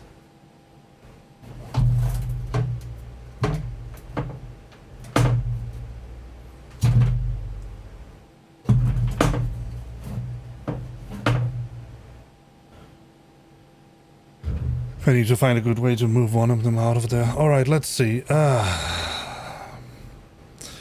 Elevators. Full forward. Full backward. Full left. Full right.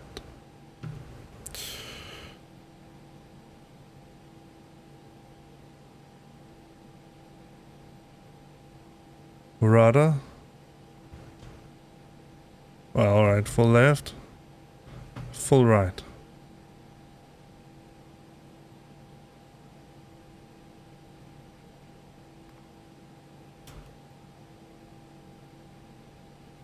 Auto brakes to max. And do the takeoff config test. Hey there, hey Bill. How you doing? Let's ding the cabin crew. Hello. Let's do the takeoff config test. Normal. That's nice. So, nose light to taxi. Turn runway turning lights also. Contact ATC, nose light, parking brake. Ah, that's good. Yeah. I can certainly understand that you're having that. There we go. Contact ATC. Well, yeah, you know.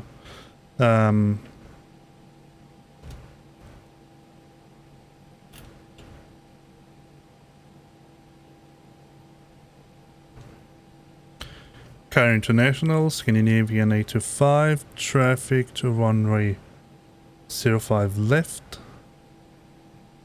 Cairo International. Alright, since we're on Unicom. Yeah, I got him to park me in the right direction, so let's release parking brake. And let's get going.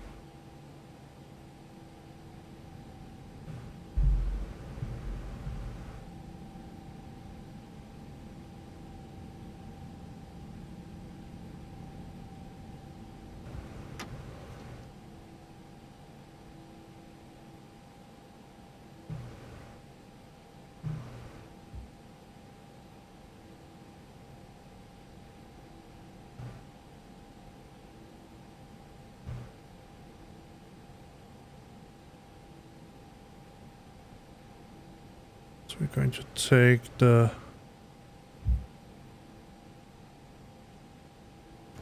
sharpest turn.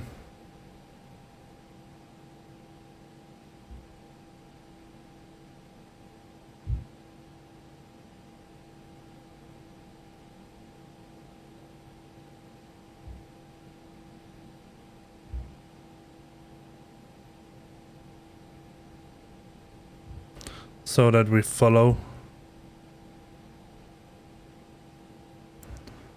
Juliet, then Alpha, and probably Alpha 1, I think.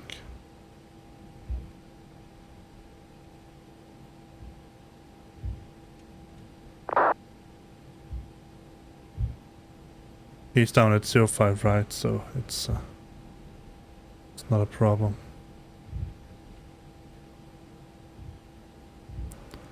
Break. Let me get that checklist out of my way.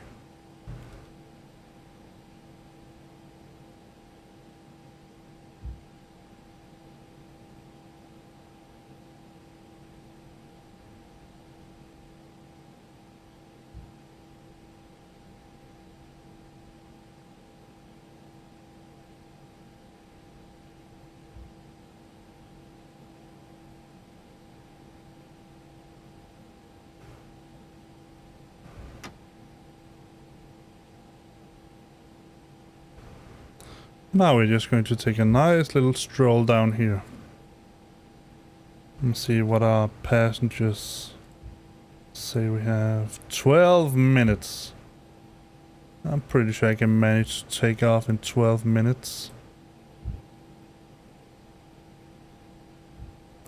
Question is, can I manage to drive straight here? Well, let's put it up here somewhere. It doesn't.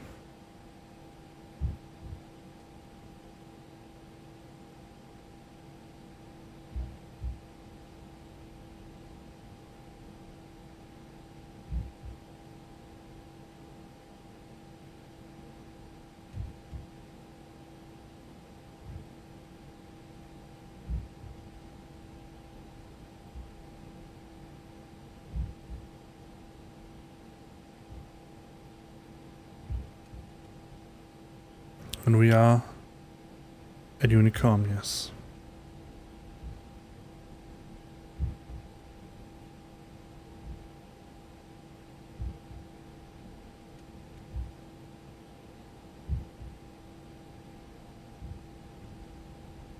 No, our cruising altitude is 24,000. Let's just go straight to that.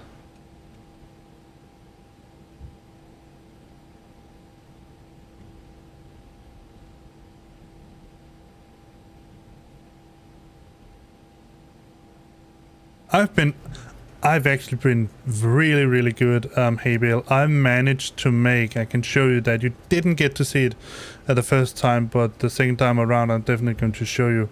I managed to get the SIBO mod, the SIBO. I'll just get my navigraph up again so I can see where I'm going. Yes, the SIBO 737. The Airbus, the A321 I have here, and the Flight Factor A350. I managed to get them all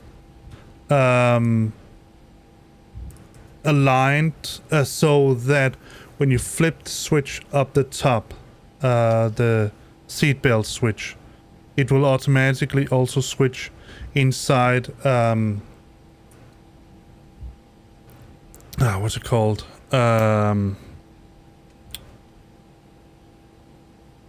Packs. The only problem is, and I need to see if I can find a way around that, maybe to take an earlier version. I think I had 338 at some point. Let me just show you.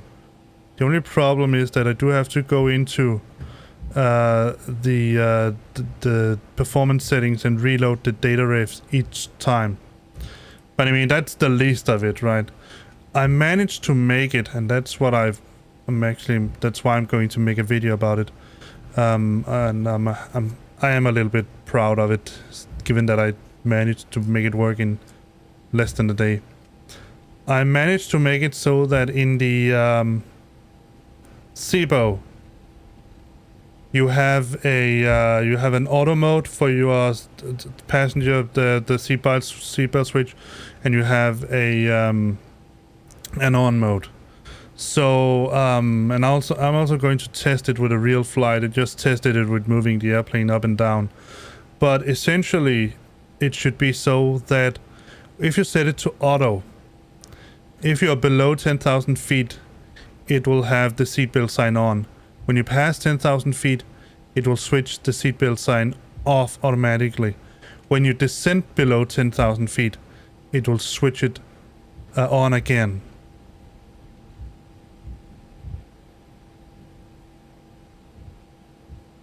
But I'm going to make a video about it so that if other people want to get their favorite airplane working, they can do it like that. Alright, so let me check.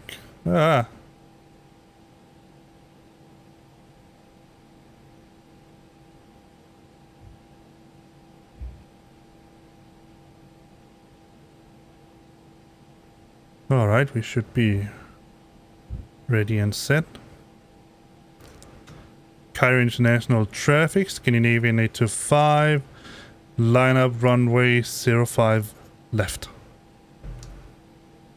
Cairo International.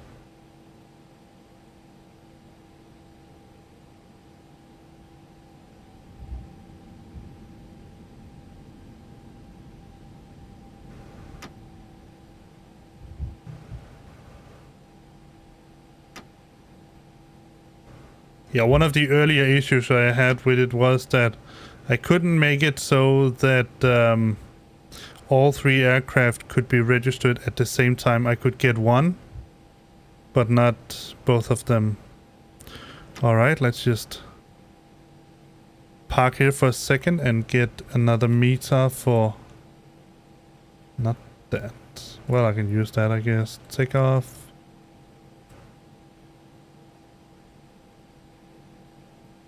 $360, 11 plus 32, 1010. Alright.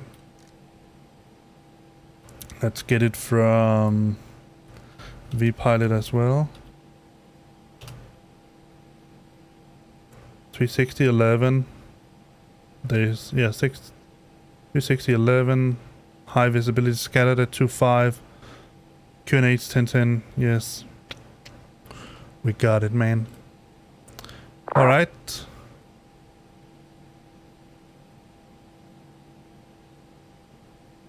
I don't know why he's saying that, but that's fair enough. That's another Scandinavian here. We have a lot of Scandinavians around here. Alright, let's see. Parking brake off. 50% and stabilize. Let me get this one up so I can get a little bit better view of... Come on, stop that.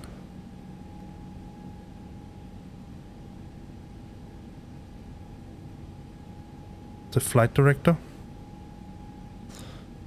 Alright, release parking brake, release brakes. Go to flex. There we go. Stick forward.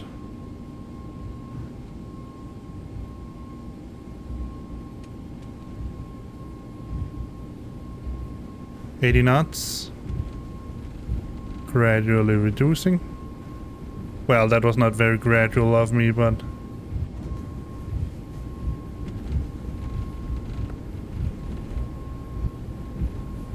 Bumpy runway.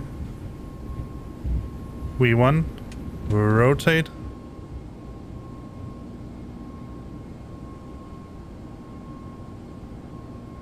Positive climb. Gear up. Follow the flight director as much as I can. Let me see what you're saying. Another learning curve to start DCS today. Oh, DCS, I can tell you. I have yet to manage just to land an airplane at DCS. So I definitely get where you're going with that. Oh, I can turn that off, but we got... Go down to climb. There we go.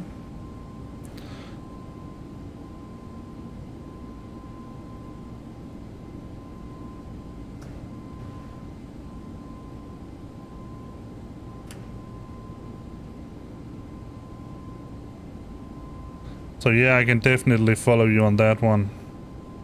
Trust me. Let's disarm the speed brake.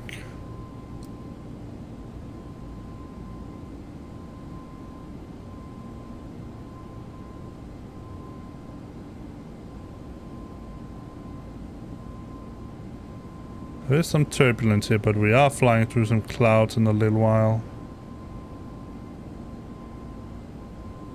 Don't think we need anti-icing. But it is on auto, yeah. Yeah, it is. I mean, I would certainly argue that it is much easier to fly airliners than it is to fly jets in DCS. I mean, I have no problem flying the jets. I also no problem taking off with the jets. It's the landing part. I constantly crash the landing gear on, I think it's the, I can't remember if, I think it's the F-15 Eagle I have. The easy one.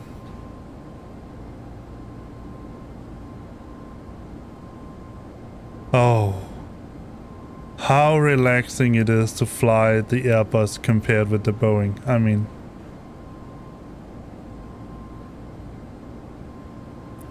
no stick. I'm just left. I mean, if I did this in the Boeing, just let go of the stick, it would kill me. Or rather kill the passengers, but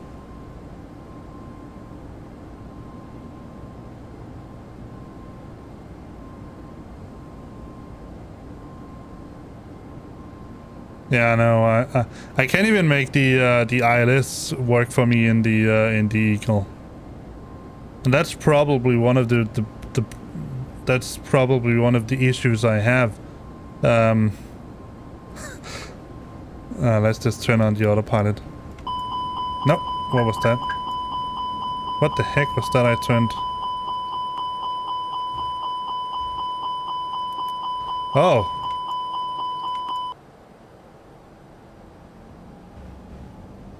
That was not the button I wanted to press.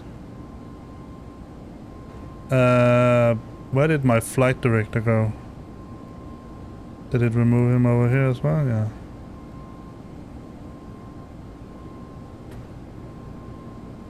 Is it this button then? That was what the button I wanted to press. Dang.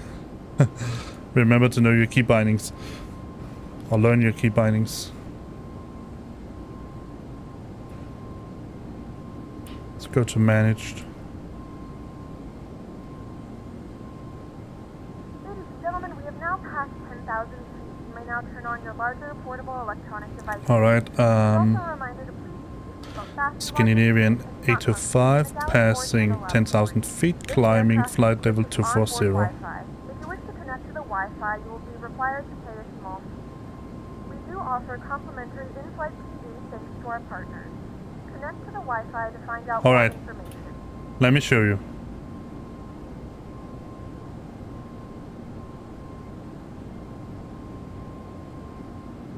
So I'm going to turn on packs here. And then you can see here. Seatbelts. Oh, you can't see it. Dang. It says seatbelt sign off.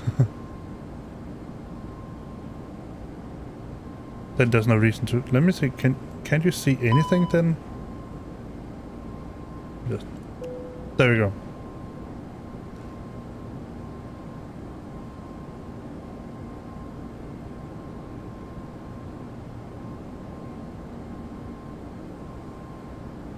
But the flight crew has turned off the fasten seatbelt sign. There you see. Get up and move around the cabin. However, we ask that you keep your seatbelt fastened when needed in case of unexpected turbulence. I forgot to. Yeah. That wasn't on my checklist. That is interesting. Maybe I didn't put up the takeoff checklist. That's why.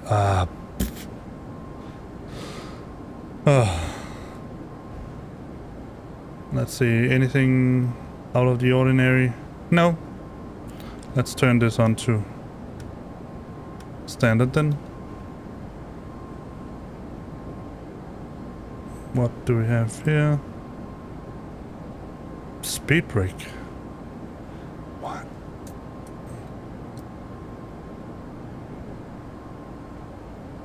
I don't know what button constantly puts up my speed brake, but it's pretty annoying. Let's get the terrain radar instead. Also over here, my co-pilot. Alright, hopefully I can remember to put up the put the landing lights and all that on when we land. So why does it give me a heading when I asked it to go into managed?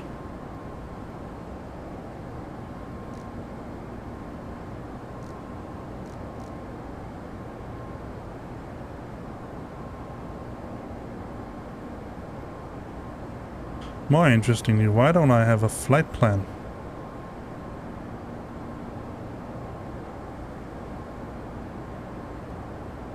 Go direct to Lornia.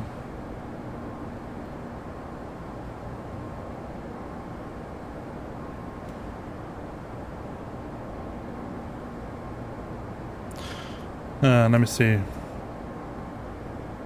Yeah, as you can see, it's really satisfying when you feel you get the hang of it. But yes, it is. I mean, the landing, it's pretty. I actually find it to be pretty strange that in an airplane like this, I mean, it's about the max landing weight. What was that? Let me get the planner. Show you an image of the route, but the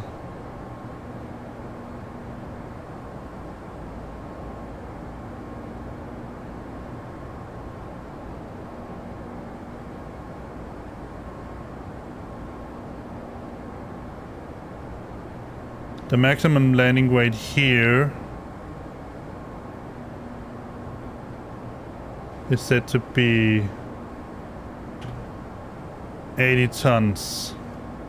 I think it's a little bit more actually, but it's reasonable. I think no, 79. It's 79,900. I think it's the maximum landing weight. That's pretty neat. So I find it's actually pretty funny that I find it easier. Let me just show you.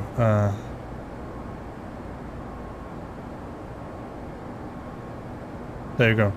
Now I should be able to see what I see. I actually find it pretty funny that the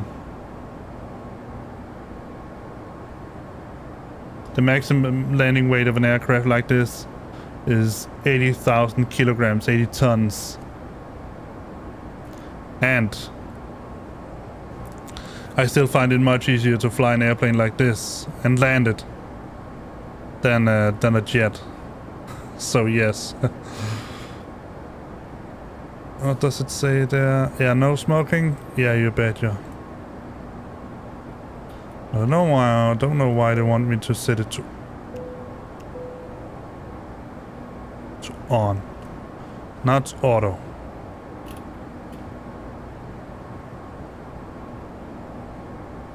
Oh yeah.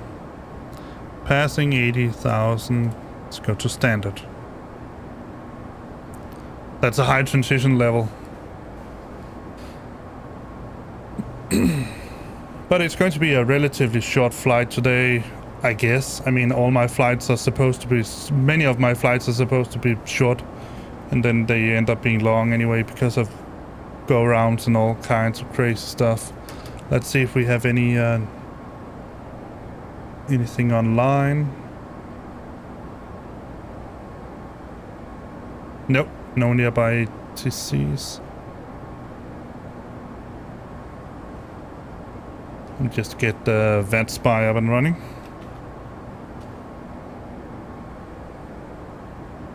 Maybe I should make one for that as well. Let's see. No, not video. Window. Vatsim.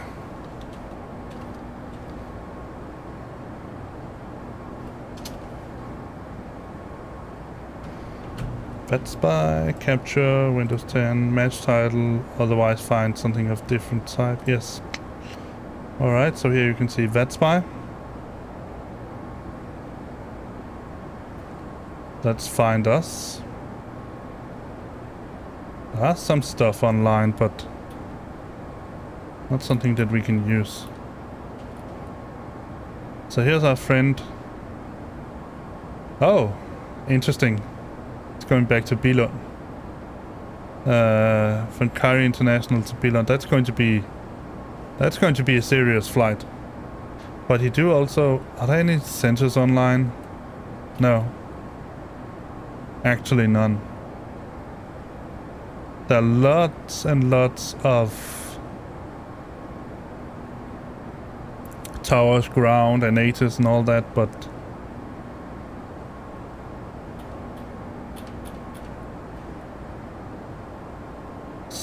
no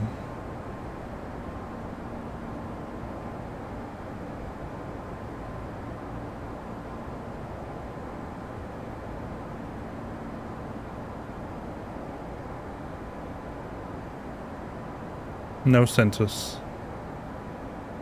All right, so the interesting thing about you can see that spy now, but the interesting thing here is that we're actually going to take a pretty crazy route. I'll just move that out so you can get Acrobat besides it. Let's make that spy a little bit smaller.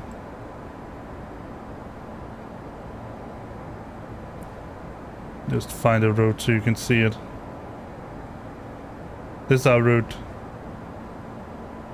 It's pretty, I mean, it's pretty crazy. 75%.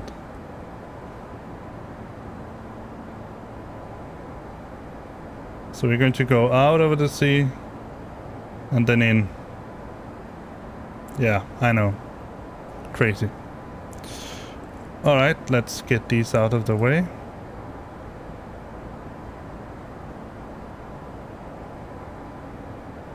Oh, that's because that spy is up here. There we go.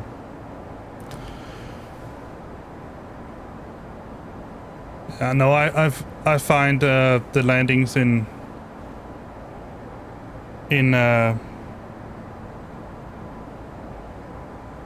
DCS extremely difficult. I mean, I also found the landings here in who's that? Luna Fast Food. Thank you for following. Yeah, I could read it. I actually managed to read a follow.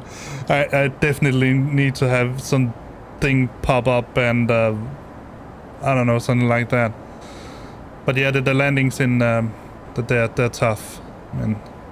I mean, I get the plane down, but it certainly is not going anywhere afterwards.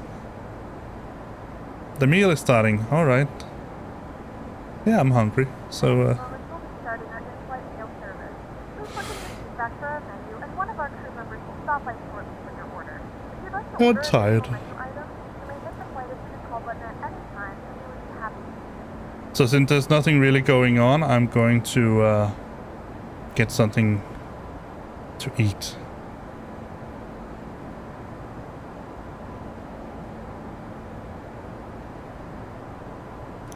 Let me just check something really quickly. Because now we need to know, right?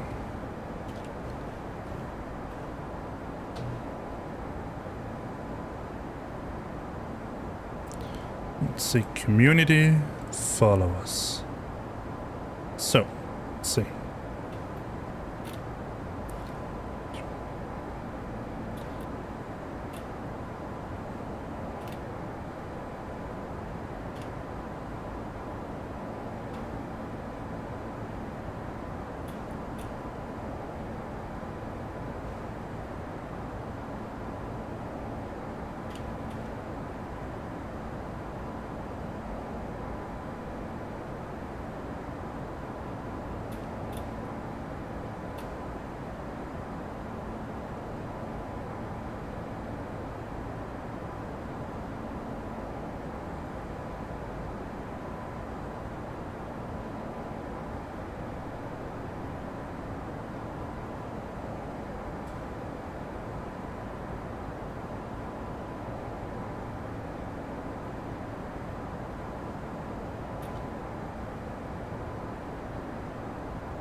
Yeah, I was counting up. That is 25 followers. The only thing I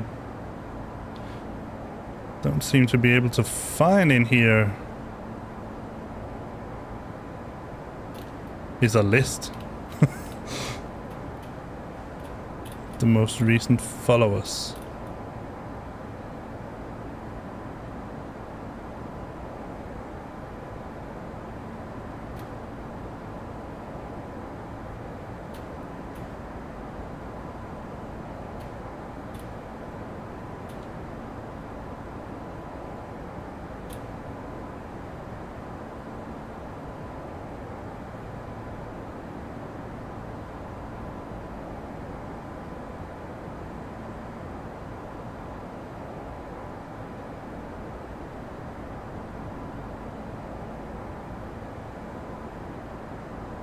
Oh yeah, that was Luna Fast Food that followed me, but unless it... I don't know.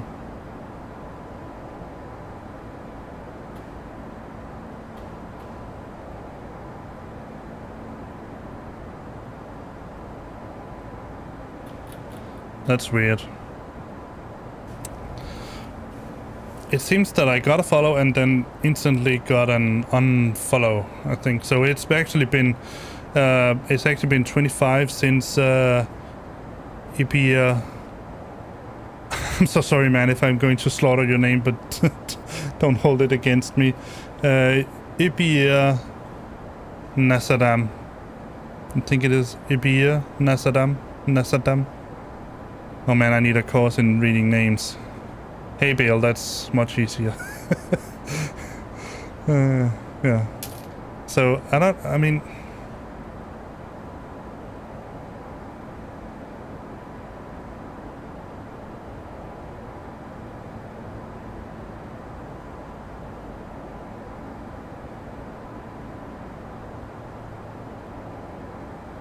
I get why people could,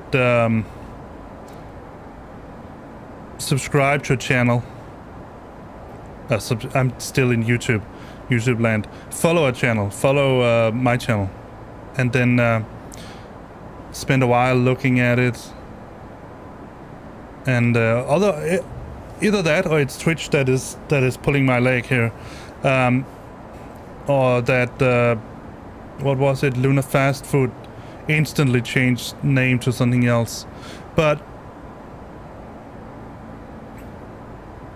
Let's assume that it's a real follow and not one of those bots or anything like that. Then I don't really get why you would... I mean, turn on a channel and look at it for a little while. I mean, so let me go the other way around. I can understand why people would turn on a channel.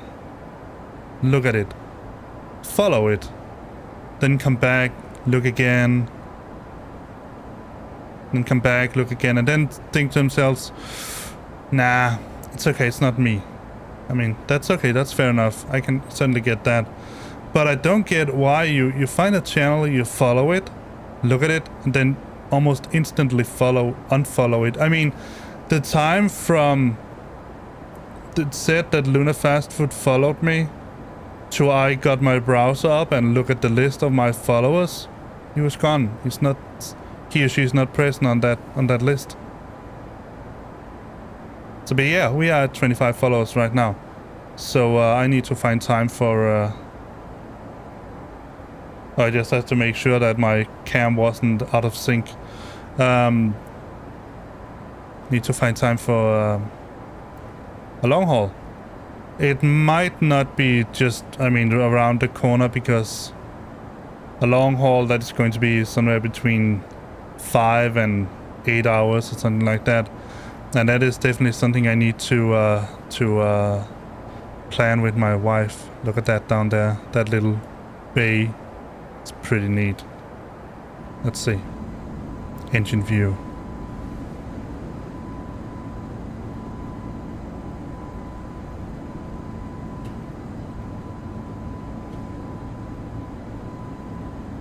So yeah, while you, I'm going to head off because it's later. Oh, New Zealand! Oh man. Yeah. And I'm not going to chicken out. Let's say that we go down to 24 followers. Let's say, oh, we reach 25 followers. That means a special stream. So yeah, hopefully, maybe we'll do it a little bit later, because then time-wise it might I don't know. New Zealand is unfortunately in a very, very different time zone from me, so no matter where I put it, it would be inconvenient. But we'll see. We'll do something. But yeah, sure. I'll see you later. Hey, Bale.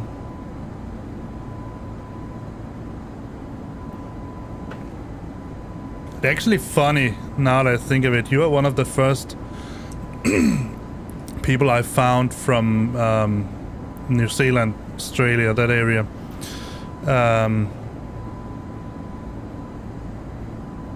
Yeah, exactly. Yeah, that seems more recent. 1 a.m. That's a late stream. Yeah, you're actually, or maybe it can also be me that just doesn't know enough about Australia and New Zealand, but you're the first person here in sort of the YouTube streaming, all of that area that I've encountered that didn't have a name that was sort of very New Zealand or Australia specific. So for example, I have a lot of people that identifies themselves as Kiwi or something like that because of the bird. But you just hey Bale. That's pretty cool. Alright, I will get myself something to eat and hopefully not fly into something crazy while doing it. Let me just go and see my ETA to the top of descent. No nav intercept. Do I have a discontinuity somewhere? Maybe it's just because I don't know. Flight plan.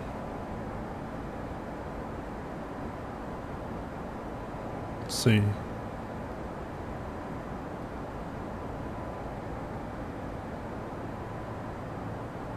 A couple of minutes. That's fair. Alright, I will go and get myself a little bit to eat. So I'll turn this on. Turn this off. You don't want to see me eat. Trust me. Should also turn off the audio. So yeah.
Alright, let's see if it is going to descend on its own or...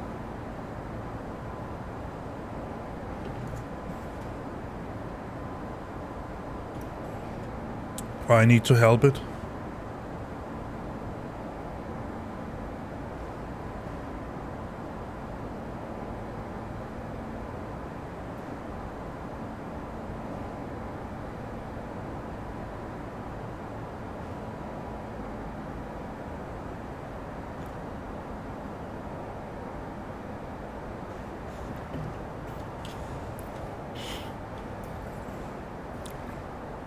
Yeah, I know it does says top of descent.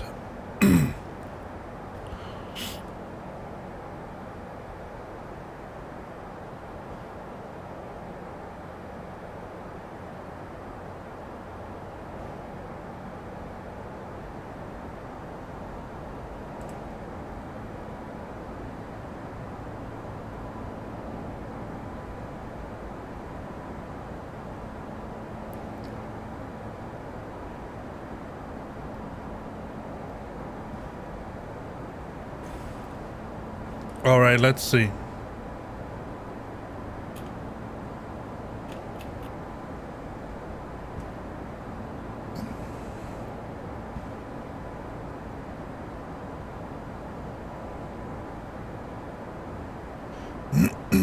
So I want to descend so that at P-Tart and below, let me see what P-Tart says.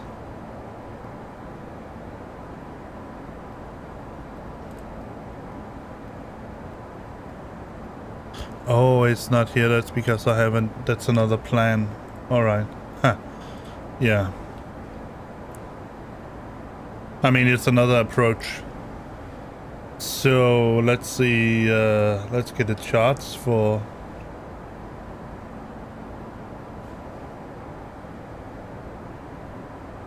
Our standard arrival was...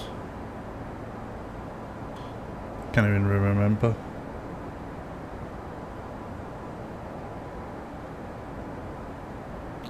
It's Amos 1 Echo. Pretty sure.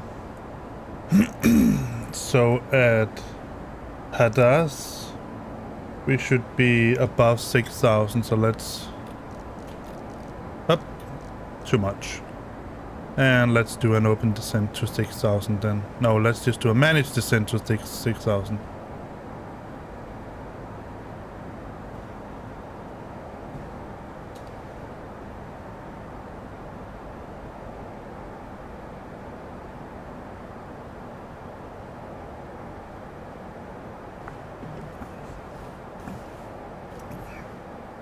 Pizza that...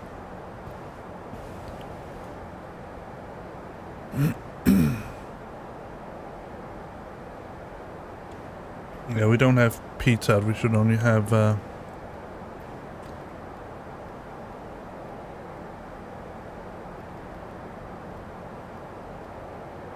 we start at Suko.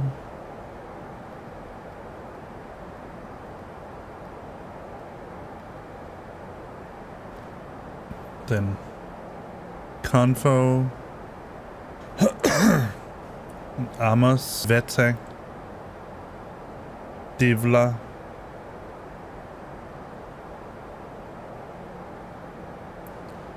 let's take Vatsim.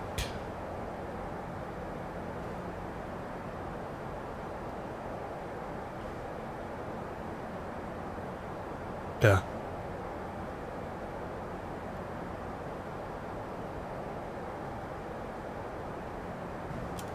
So they are all programmed in. Alright, do I have a standard? That is flight level 200, so let's get a meter here. 1009. Alright. Too much. 1009. 3220. That's some temperature. But we have 348 knots. So yes, I'm still confident that runway 30 is the right one.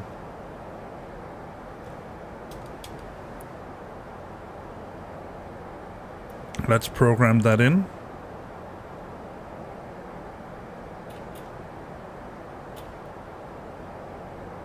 To assist with customs at our destination, flight attendants will begin handing out forms momentarily. Please review and complete these forms and keep them with you for presentation upon arrival. Let's just activate the approach phase now. Let's see, it was 10:09.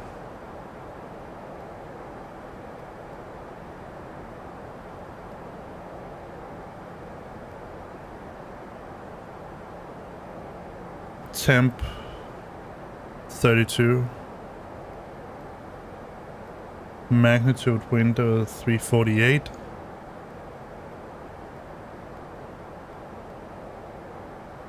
Transition 11 years. Let's see. Approach for runway 30. Minimum. Full. ILS 330.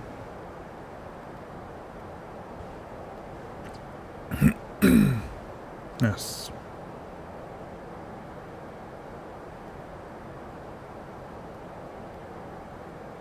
There we go.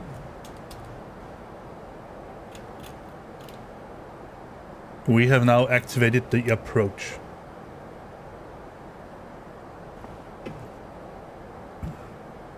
And should be able to follow along here on the standard arrival. When we in a little bit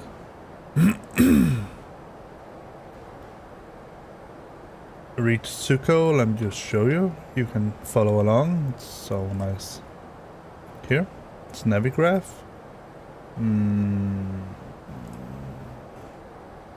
Let's move it out here to the side. Make it a little bit smaller. And take that in. So now you should be able to follow along here. As we fly in, you tell me if it's in the way. I can make it even smaller if it's annoying. Something like this, perhaps. Let's see. It's definitely not that big. There we go. Navigraph for you. Does it move? No. I can move it where I want it to.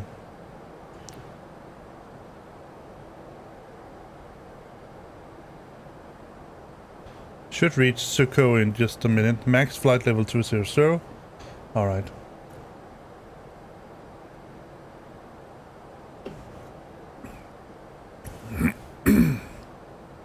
Oh, that's because Suko is further out. I get it.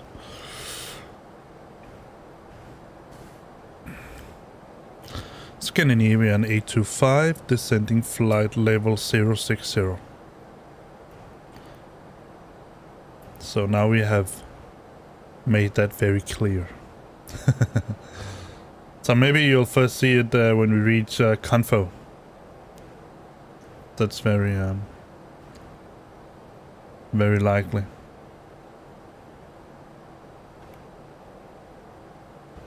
So if we need it, we can set a hold at Confo, Vetek, and Divla. And I'm pretty sure that... let me open up a flight because otherwise I cannot save them. Let's see... HECA, there.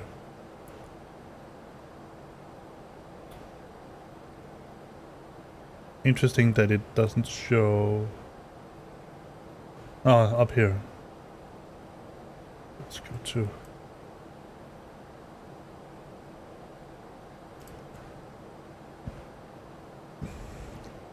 Let's get the shots. So we need Amos 1E. Pinhead that. And approach we have ILS 30. Let's pinhead that. Let's see, we are coming in at, what was it? Runway 30, right? Let's see, where is...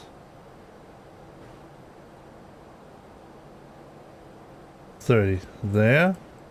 So we'll be stopping somewhere around here, hopefully. So maybe, just maybe it's too. Let's. I want to exit at Sulu, latest at Sulu. It seems to be a good exit out, and then Mike, and then down to one of the around Terminal 3 here somewhere. And it's 3.1. Let's try to get some top cat information. 30 update meta. We're going to in-flight, and I'm going to try to say medium. Let's calculate that and see the results. So with medium we have... why can't I get it in meters?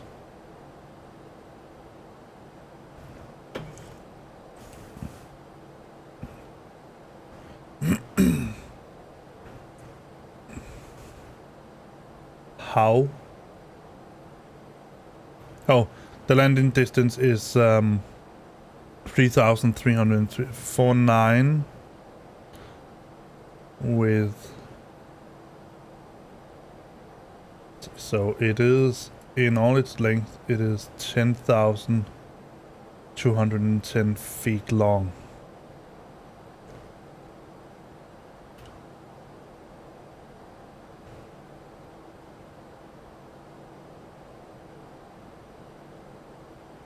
And we're going to need a landing distance of... No, that's definitely not accurate. Let's see, get... Let's see, our estimated landing weight, what was that?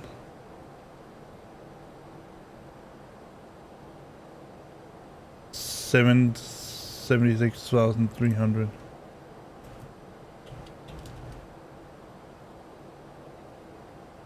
Try to compute it now. Results. We have begun our final descent into your destination. Flight attendants will be passing through the cabin Your to select destination. any crash one final time. Alright. Please ensure tray tables are stowed and seats are in a full upright position. Please also store any Oh, carry-on that's items the... either in the seat back pocket or under the seat in front of you. Let me just remove Navigraph. And stow any larger electronics. Let's see, where are we? 9,000, yes. Let's turn it on. Ladies and gentlemen, the flight crew has turned on the fasten seatbelt sign. Please return to your seats and fasten your seatbelt. Thank you. Yes. Alright, I love that you can just flip that switch and it works.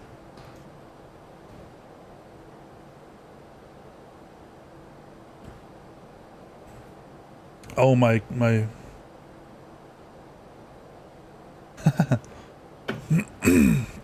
It's green. Alright, let's see.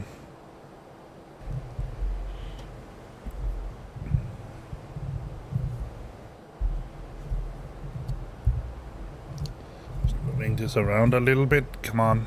There we go. Alright, let's see. Do we have anything here? No. Nothing. Up.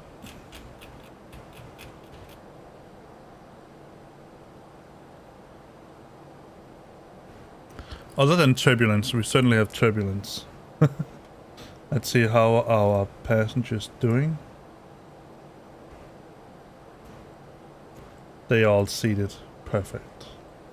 And they are satisfied. Nice.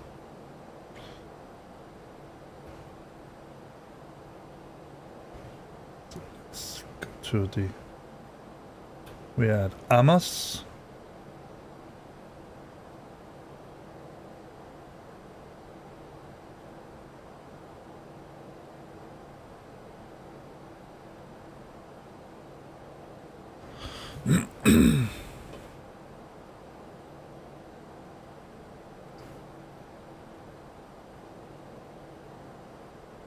And where we are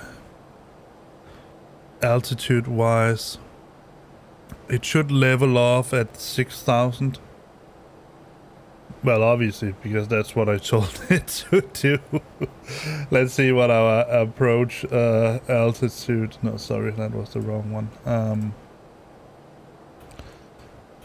3,700.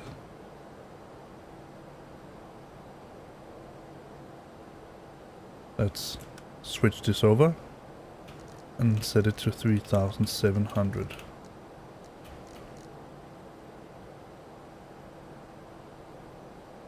Alright, it doesn't seem to care about the... Let's set it to 6,000 then.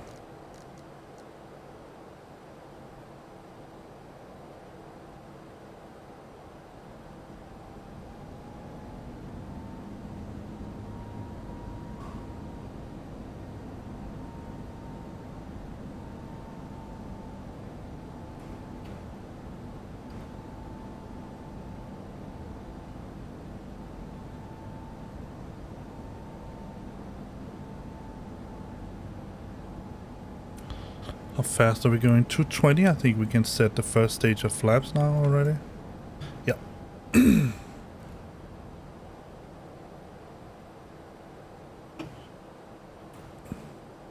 Might be a little bit early, but I don't want to be late about this, so... Let's take a look outside. Bing view. Oh, look at that wing flex.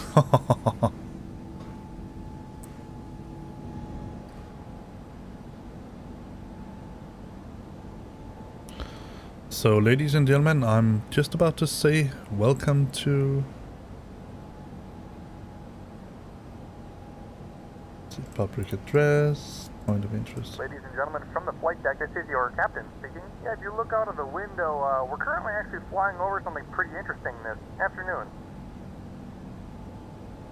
Yeah, it's pretty interesting.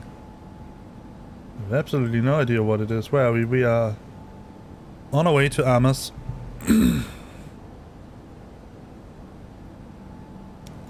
I can set the next stage.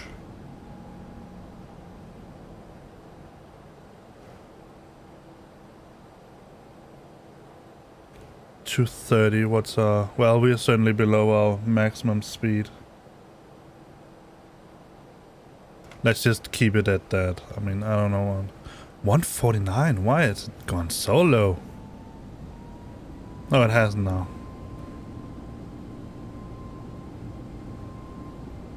See, what is it saying? It's just saying 230.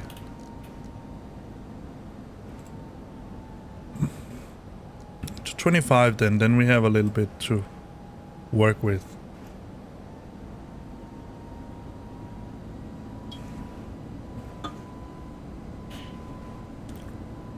Landing system on. ILS. Let's check that it's the right one. 11119 BD. Let's get it on there. And co-pilot. Alright, now we can go for 3,700.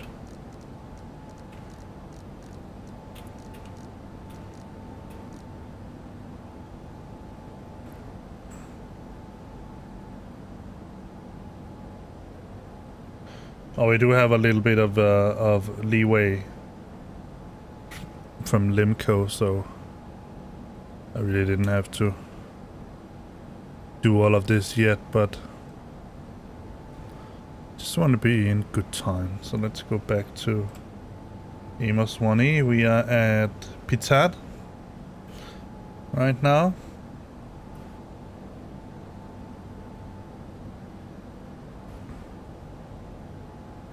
Let's turn down to 10. 10 knots.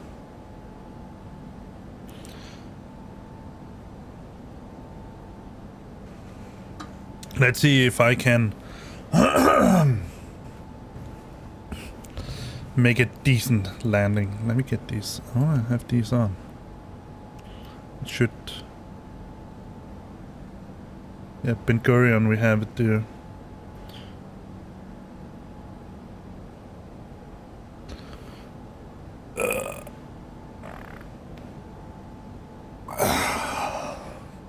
So this was a nice short little flight. Well, I mean, we haven't landed yet, so maybe I should stop getting ahead of myself.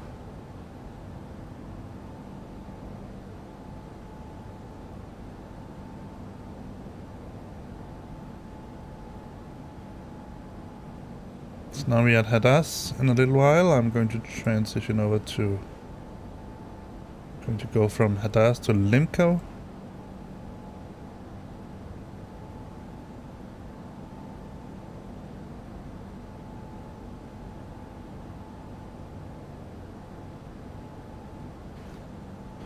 And while we are going down the road of Limco, Repto, Gavri, Hillel, Masal, Moshi, and then there's no more names. Then it's the ILS 296. Well, it should have already figured that out by itself. Let's just go to manage speed now. See what it wants. It want to go down to 149. I'm not sure why. Did it have an approach? That's a V approach. Oh, that's because I started the approach already. Oh. Well, fair enough.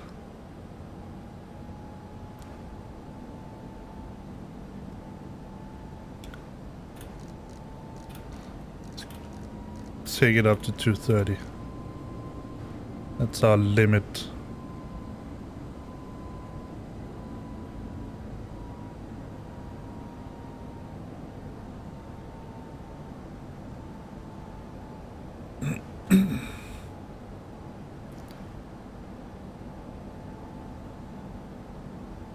Rabin?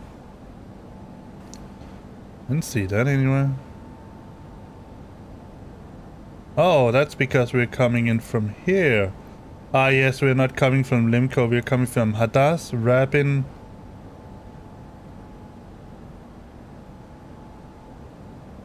Ginto. Next level is going to be 5,000. That's when we get to. I think it's Gitai. Let's open this up as well.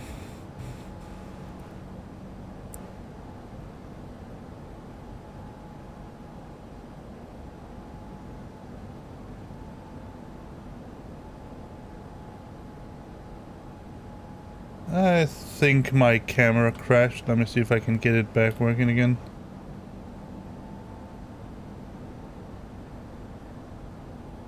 No, apparently not. Let me see.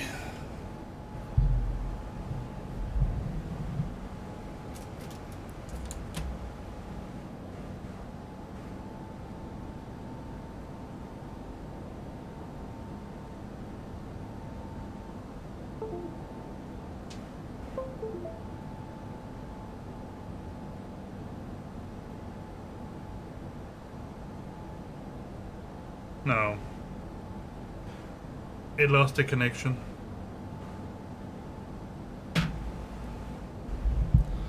That's the way it sometimes go when you do this. So let me just remove the nested cam. Sorry, so you have to do without looking at my pretty face. I think you'll manage.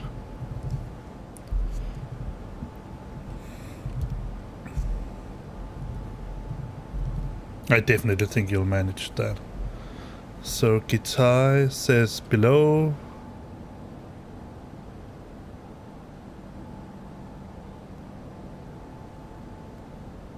Yeah, it's okay. It just doesn't say it here.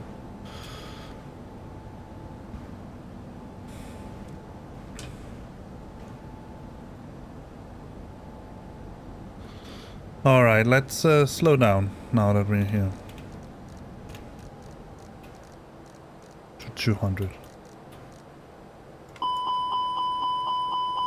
Alright, alright, alright.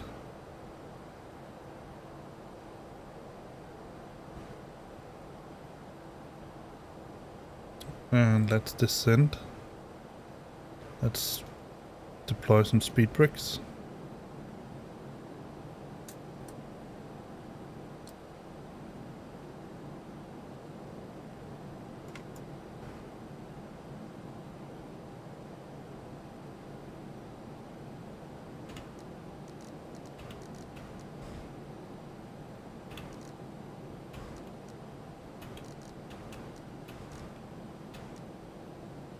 $180.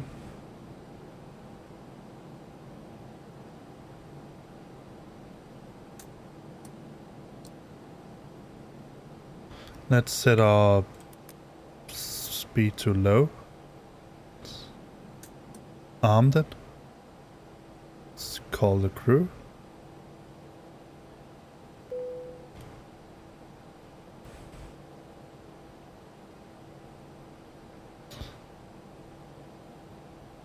Down to 4,000. Let's just go down to 3,700.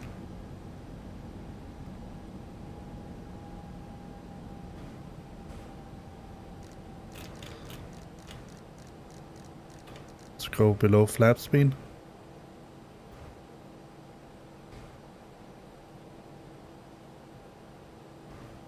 And let me get my legs up while I can. Hopefully not destroying everything. Oh, we already have it. 2,500.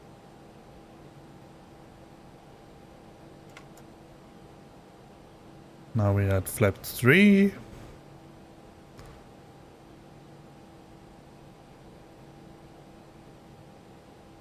Let's put gears down.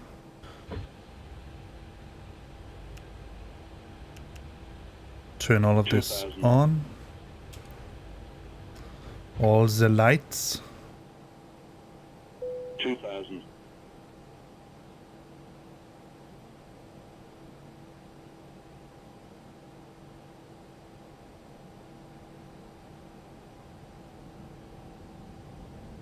I don't know why it doesn't respect those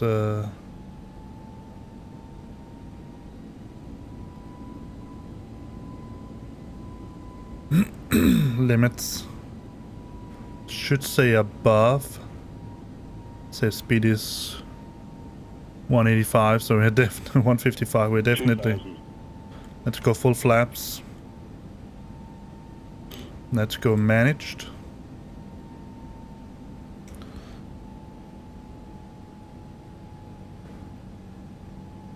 So let's see if I can make a good, nice, clean, decent landing this time. Probably not.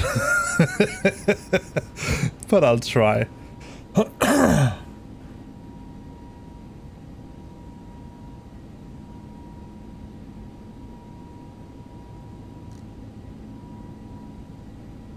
down to 3,700.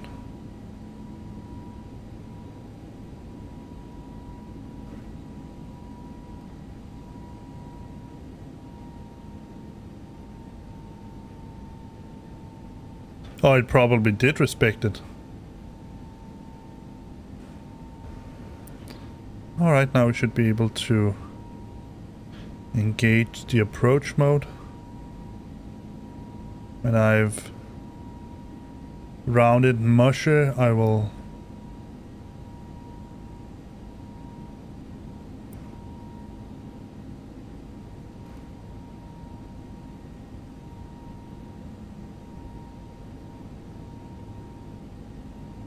just do it now. Do it.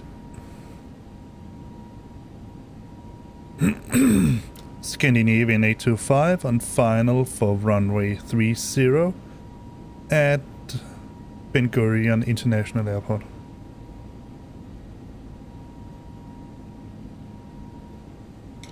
Full flaps. Ground spoilers armed. We have auto brake low.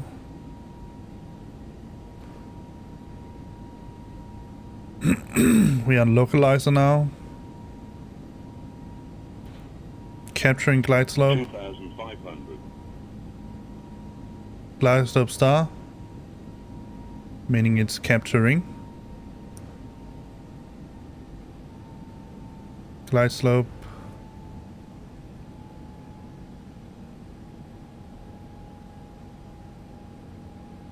Captured. Localizer glide slope captured.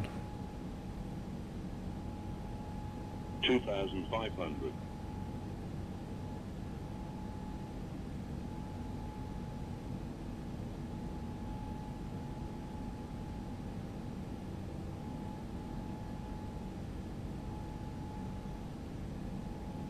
Still don't have visual on the runway.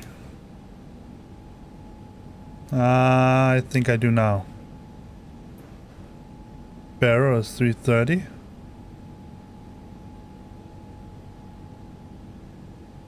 We are doing a Cat 3 single.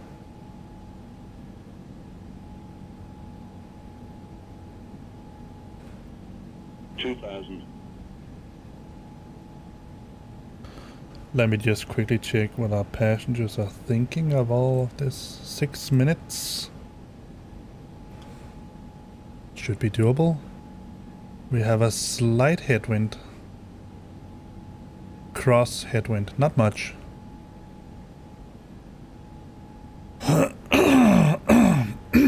Sorry. At least not something I would worry about.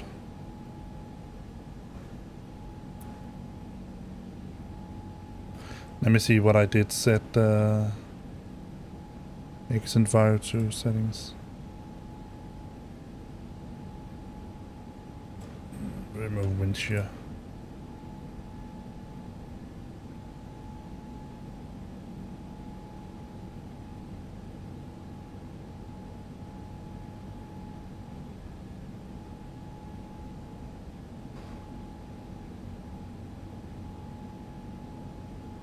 This is certainly a long approach. Maybe it's because I've done all the other approaches way too fast. I don't know.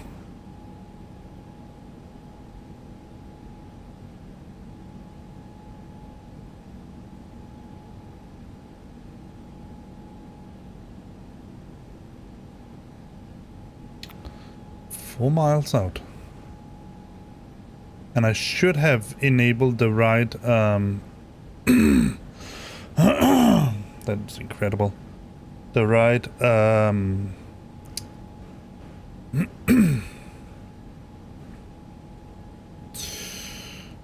button to disengage the autopilot. 1,000. 1,000.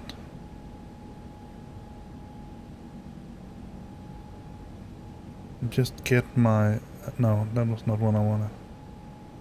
Alright, never mind.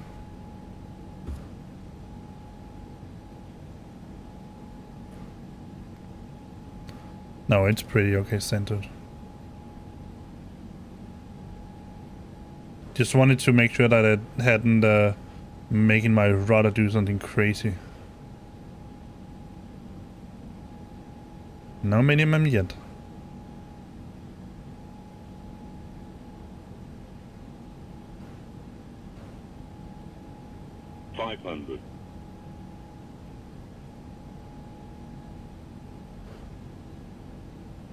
Alright, disengaging autopilot. 400.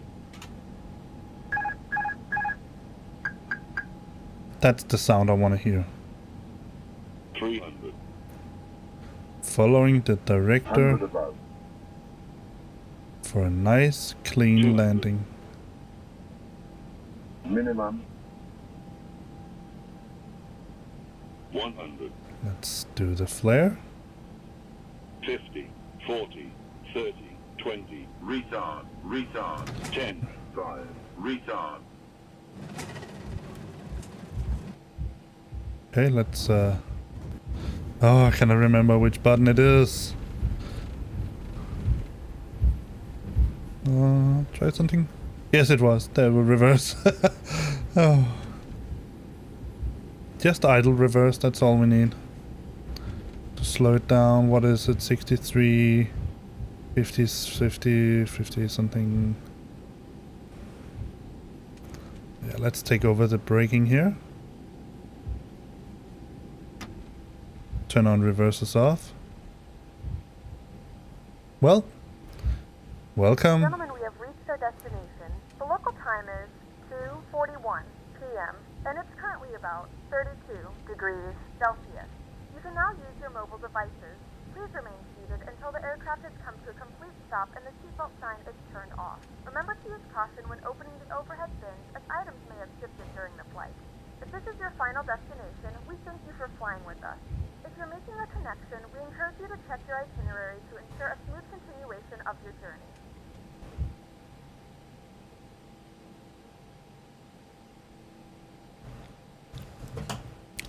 Ben Gurion International, Scandinavian 825, runway vacated.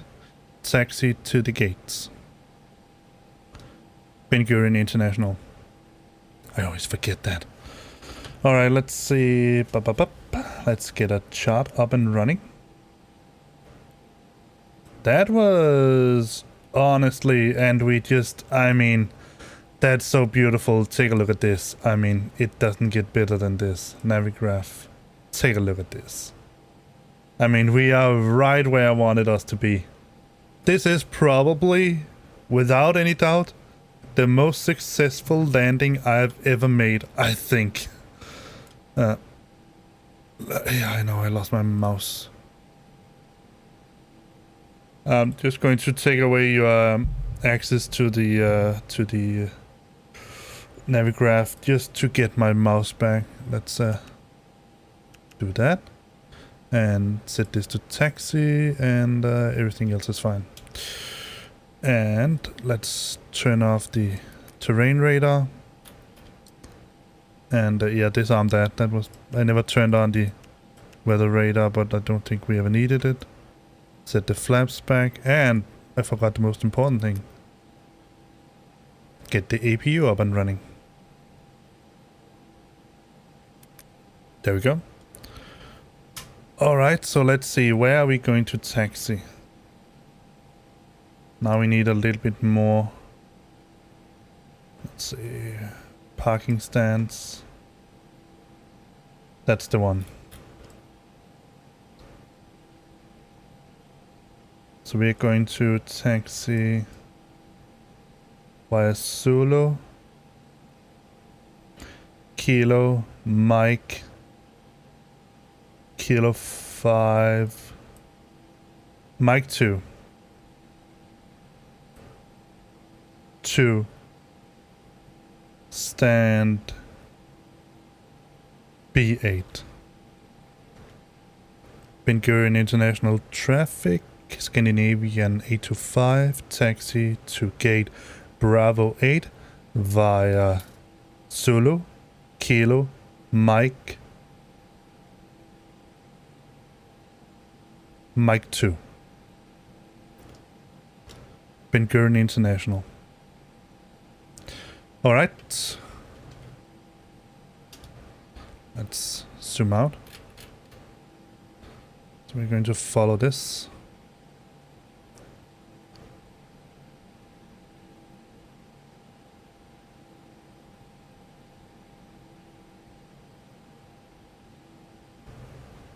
Let's go back to, let's tag that as well. Let's lose this one so we can see where we are going.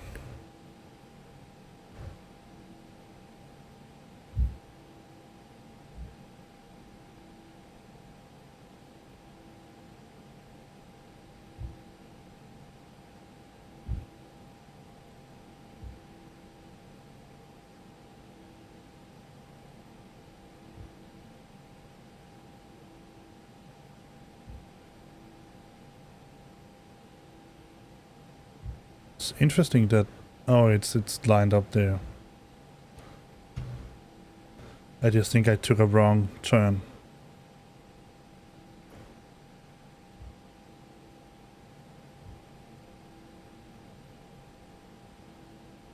But I'm fairly excused, I've never been here before.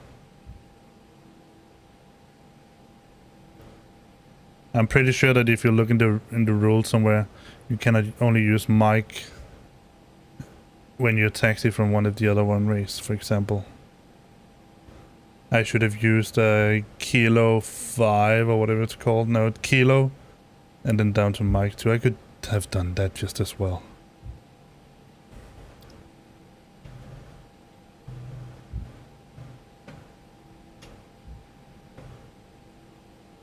Yeah.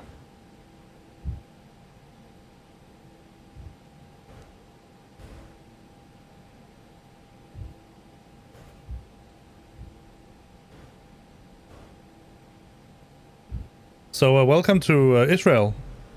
Welcome to Tel Aviv, and welcome to Ben Gurion International Airport. Hope that you all enjoy your stay.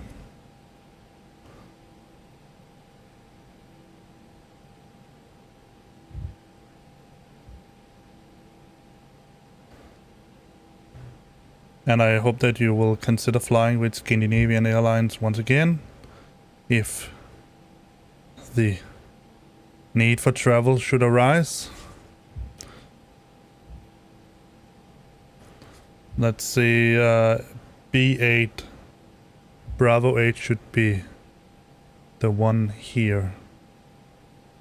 There are no numbers, so I hope I'm right on this one. Maybe there's a number down here. Let's see, what does it say? It says gate C5. What? Oh, alright, fair enough. Scandinavian Ben Gurion International Traffic. Scandinavian 825 taxi to gate C Charlie 5. Ben Gurion International.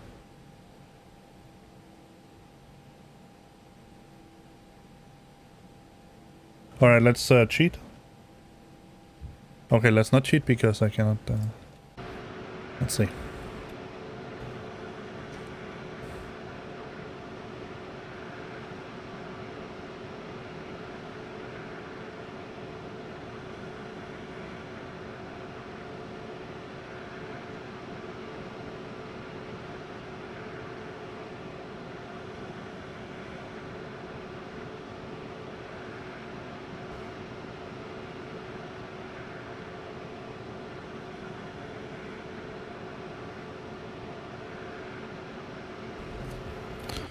Alright. Let me remove that because I cannot get my mouse back. Navigraph. There we go. Now I can see my mouse. Alright, let's get the APU bleed up and running so our passengers don't melt away. Let's turn off engine 1 first.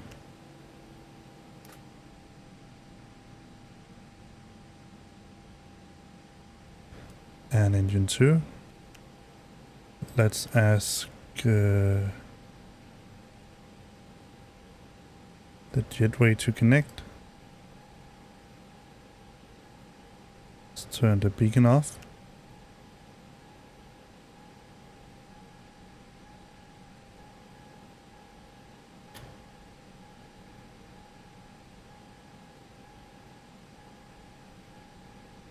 Open the door.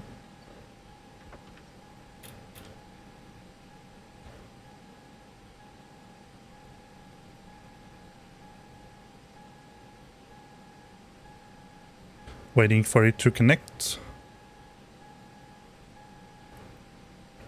There we go. Turn all the lights off. Let's just keep the local light on for now.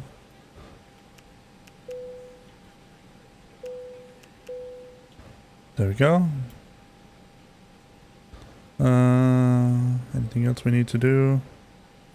Other than wait for our passengers to deboard? No, not really.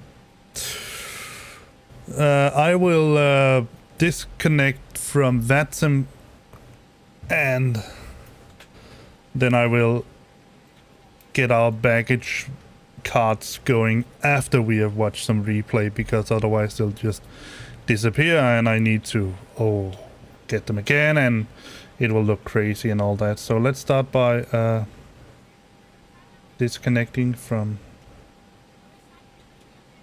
Vatsim. Let me just turn this off as well. There we go.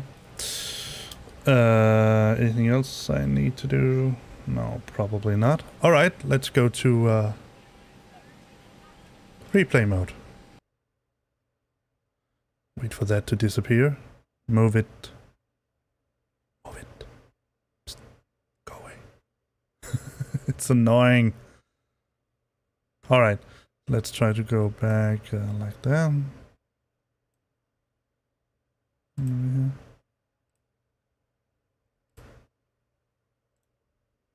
Let's try from here. I wanna get a cockpit view of my landing while I did it.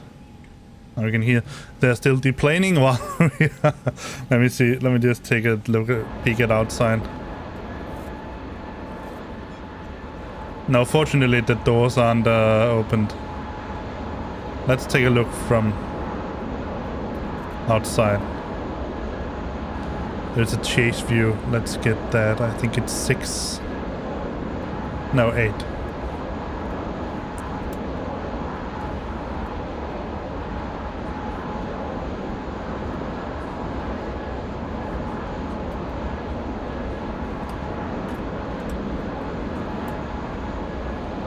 Alright, that's almost just making me ill.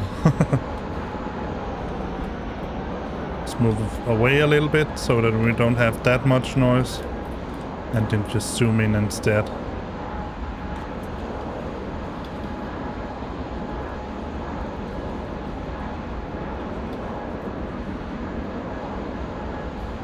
And now I want to see on my screen over here what the landing was. I can also get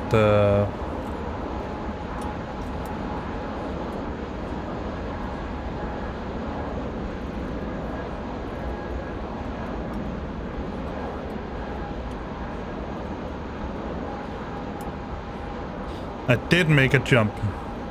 I think I flared too much once again. That's something I need to rehearse. Let's see. The flare. And then a jump. Boing! Not much, but it was there. No, I didn't. It was just... alright. But I didn't get to... ah, come on.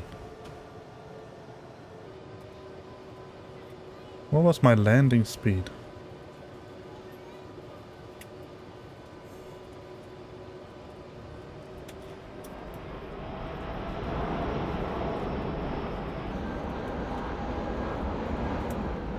.285 feet. Yeah, and then 32. Yeah, that was a little bump. So 32. Let's take a side view.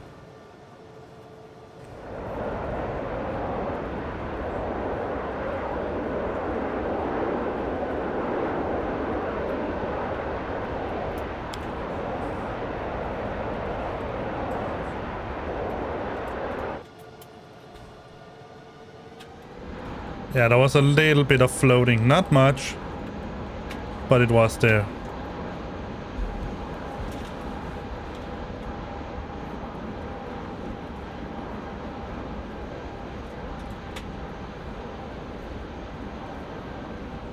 And...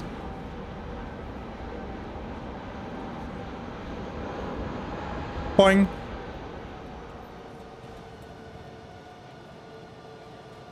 I mean, it's not really. I mean, the let me just try to make it slower and zoom in on the wheels a little bit, because it doesn't really look like a... oh yeah, there is a little bit of gap, but it's definitely not much. Let's try it slow.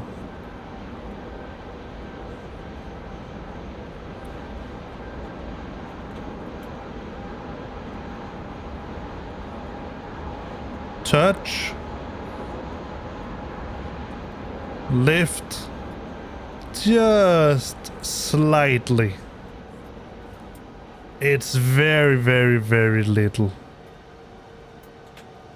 And then down again, 35 feet per minute.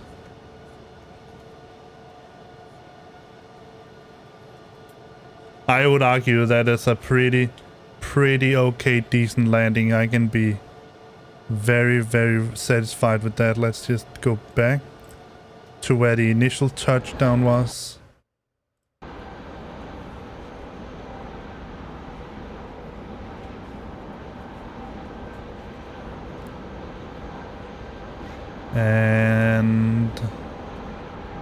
And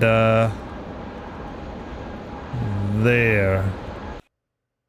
All right, let's go to view runway, and I want to go this way a little bit. What's that interesting cloud up there? Somewhere around here. Let's take a look at it from here. All right, let's scroll back. Goodbye. Start the replay and watch it. At 235 feet per minute in a landing, that's pretty okay. It's not super duper soft, but it's okay soft. Let's see. Too much flare. But look at that.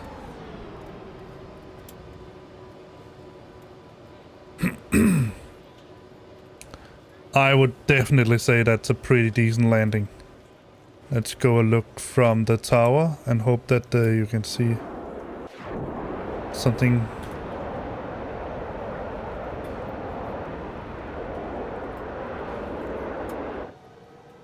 Hope that we don't get a lot of structure. No, that's okay. That's pretty decent.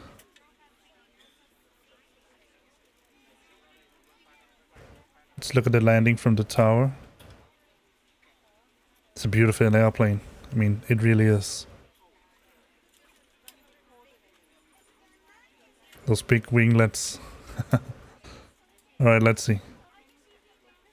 Let's see how it looks from the tower. That landing. I mean, the approach, it's good. It's very nice. Let's see. I think I should have cut the engines there. First touchdown. Right there. So I need to practice that because I think I gain a little bit of lift from the engines. But, I mean, seriously, it's very little. And then engage the... Yes.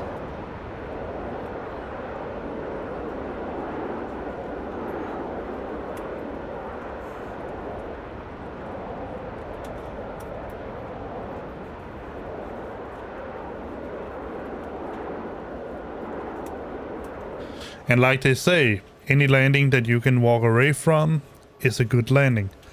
Let's look at the taxi tour because I think it was a bit pretty crazy taxi tour.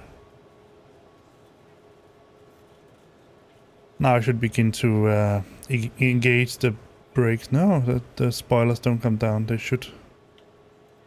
Maybe when I'm fully stopped, they'll deploy back.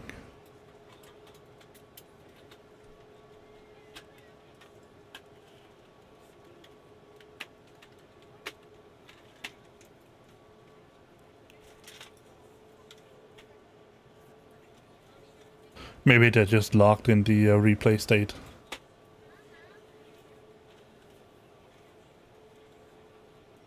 Or maybe they'll lower it when I disarm it. I'm not sure. I haven't seen this. I haven't actually looked at... Oh, wait. I forgot something. Oh. Let's go back. Something very important that we need to see. We need to see the landing from...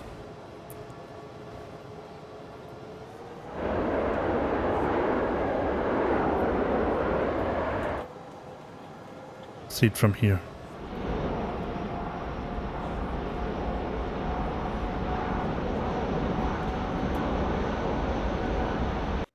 All right, let's go down a little bit and a little bit closer so we can see a little bit more of everything. Let's see there, something like that. We can also see a little bit of the runway down there. Alright, let's see how this looks. Flaps fully extended. And the slats as well. Nice approach, nice look. Let's listen to what it says. If it says then it's not a good landing. If it just says it's an okay landing.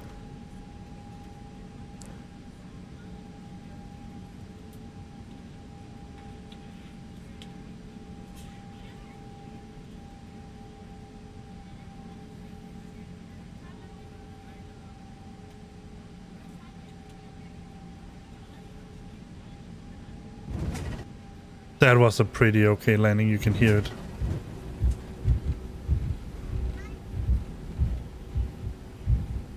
Let's take a look at the...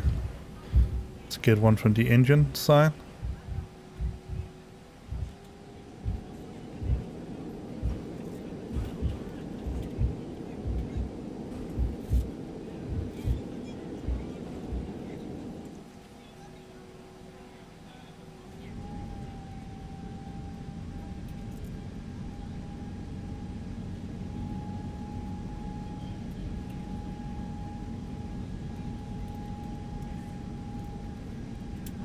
Look at those engines, they are so nicely made. Oh, I don't want to clip through. Let's see when we can see the runway. There.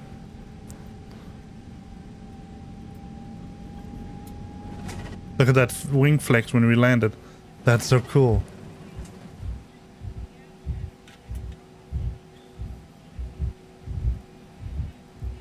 And that sound. Oh man.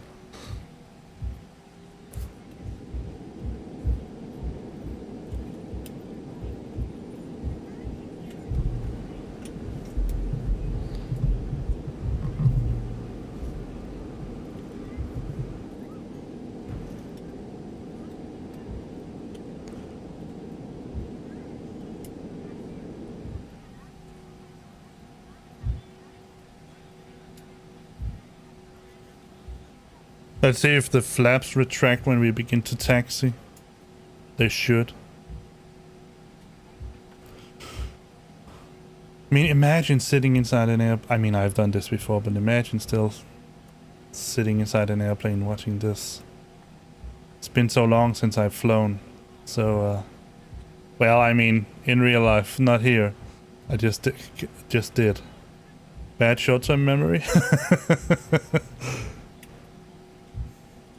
I that child right there, it's so funny because to me it sounds very much like he's saying skru ned far, which translated from Danish to English would mean turn it down, dad. I mean the volume. Try to listen it for it again. It sounds like it says skru ned far. It's probably something completely different. Let's see, because I knew we retracted the flaps before began to taxi. So if they aren't retracted, then they are not part of the animation.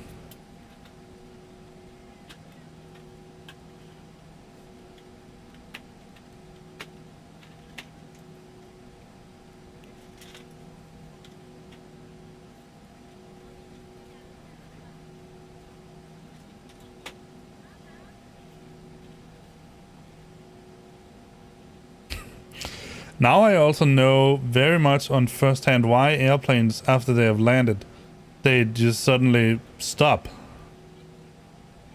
and quit doing anything for a while. Oh yeah, now that's because I disarmed it and I'm retracting the... Let me see if we can hear it. We can. Let's go back just a tad. I want to hear it all.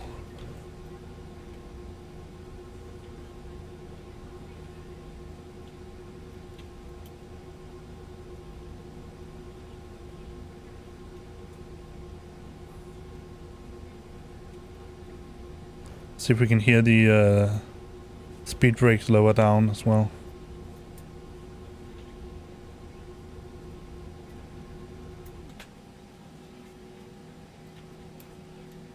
if they make any sound. No, they don't. Now retracting. Look at that. Listen to that. It even has a spool up. So that's pretty cool. That's actually pretty well made. Listen for it.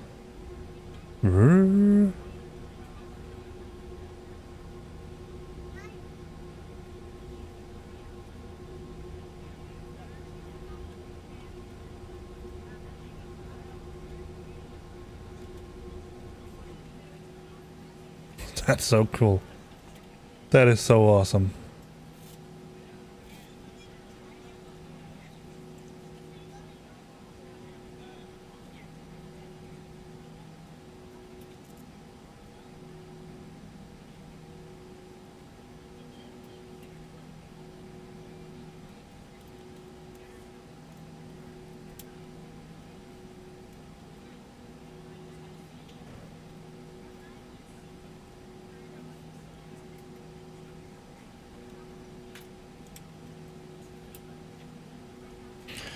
Alright, let's just enjoy the taxi in. You can enjoy it from here while I'll just quickly go get myself a cup of coffee. And then we can enable packs so you can see what the heck is going on. I'm curious to see whether you're able to see when I do this. Yes, you are. Perfect. I was a little worried that you couldn't see that because that's sort of... we're almost deplaned, so enjoy while I get myself some coffee.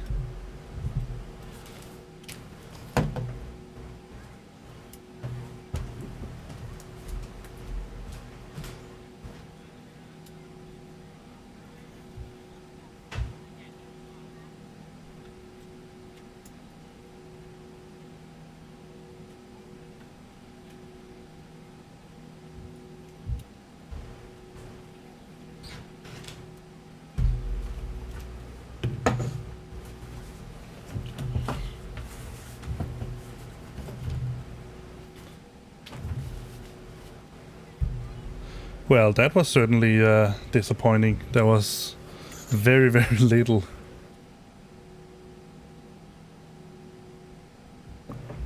I love that it seems like the I think the cabin crew, they're living inside the airplane or something like that. They're still here. You can leave as well.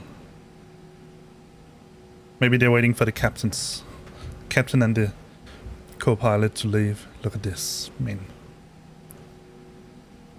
I know it's a sim. Still, I know it's a sim, and I know if you compare it with the Flight Sim 2020, this is... I mean, this is almost downright ugly, but still. This is so freaking cool. I mean, except that I choose the wrong... I think that over there is the ILS antenna or the... It's the localizer or the ILS. I think it's the localizer. Maybe. I'm not sure. But it's one of them. I noticed it, so it's nice.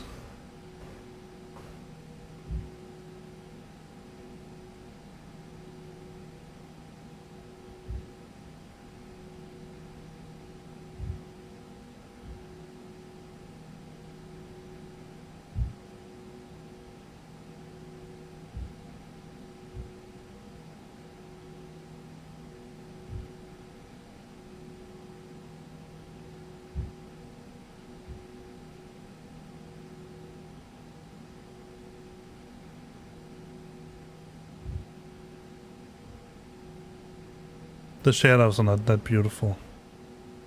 Yeah, the coffee I wanted, there was just this tiny slop. I don't know what you call it, a little bit left in the bottom. So, not much. Nothing to be very proud of.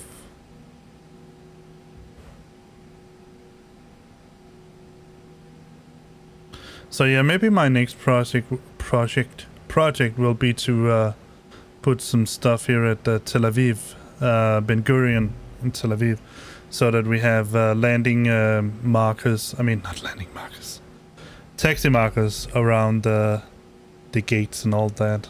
Now that I've finished with the project here that I had with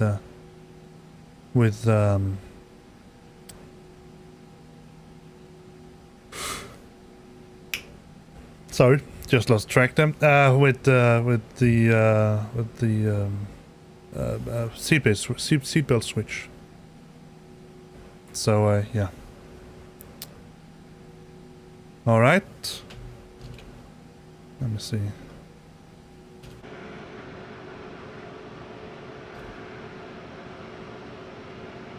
That is all you're going to get for the replay. Let me just turn off pack slightly so I can toggle replay mode. And now we can let the passengers get their bags. So ground handling, let's get this, and that's pretty much it. Let's open the ToLiss menu and open these doors. We can close this door because there's no one here. Did I even close the... Yeah, it's always closed. Alright, fair enough.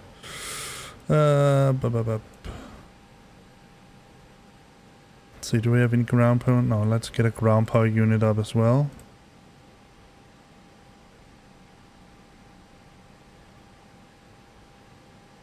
And let's get in the ToLiss menu.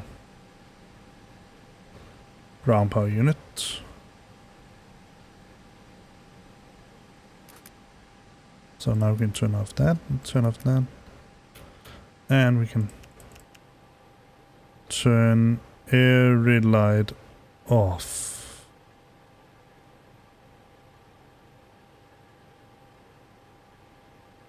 Alright, let's get packs back while we're waiting. Not waiting, but while we're here. Let's remove that. And let's say in flight. So, hard landing. Oh, why did he said 528, but the other one said 200 and... Oh well, I don't know. Hard landing. I'm totally telling my friends about this airline. Nothing better than a few mid-drinks, that's it. 200 passengers, they're satisfied. Hard landing, but other than that it seemed pretty decent. Alright, let's save that. And close packs. Let's close down. Oh, did we just land and... Oh, that was... that is...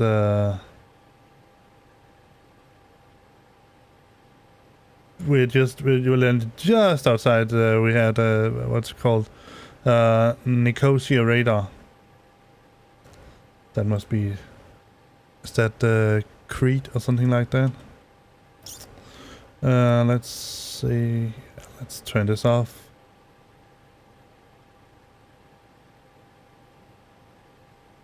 The flyby live top. That was what I saw. Now it says just NA, which is what I want. Let's turn this off. And I'm pretty sure I did put in the numbers for today's. Yeah, I did. Let's turn this off as well. PFPX.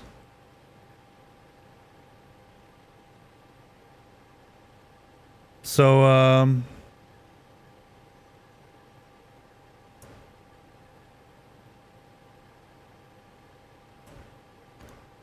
just turning off all the programs here. Ladies and gentlemen, I hope that you enjoyed this flight with Scandinavian Airlines and me and my co-pilot. Me? I don't have a co-pilot today. We will thank you for flying with us and hope that you will enjoy the next flight we're going to take, which is I don't know where. Let me see if I can think about that. Maybe maybe a little longer, something like Ankara in Turkey or Tehran in Irania. What do you call it? Irania? I don't know. But yeah, But we are the ToLiss. That's our guy. So we're going to go with the ToLiss. Let's shut it off.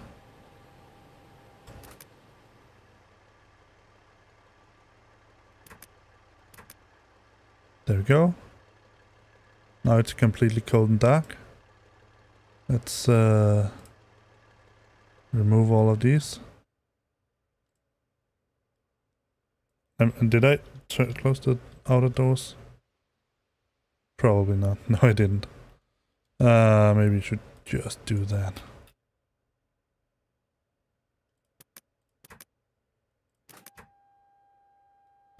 We should, where is the... Turn on the electric hydraulic pump. Are they closing now? No. Let's make them close. Just before we... what about the engine brakes?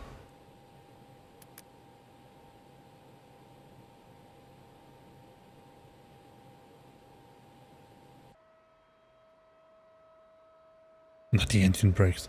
The wheel brakes. I think I need to take a little nap. Alright. Let's see. ToLiss, open screen.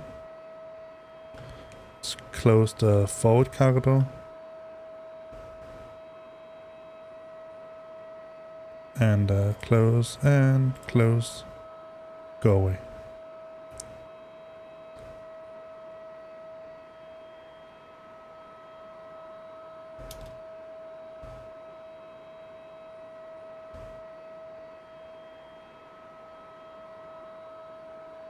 There we go.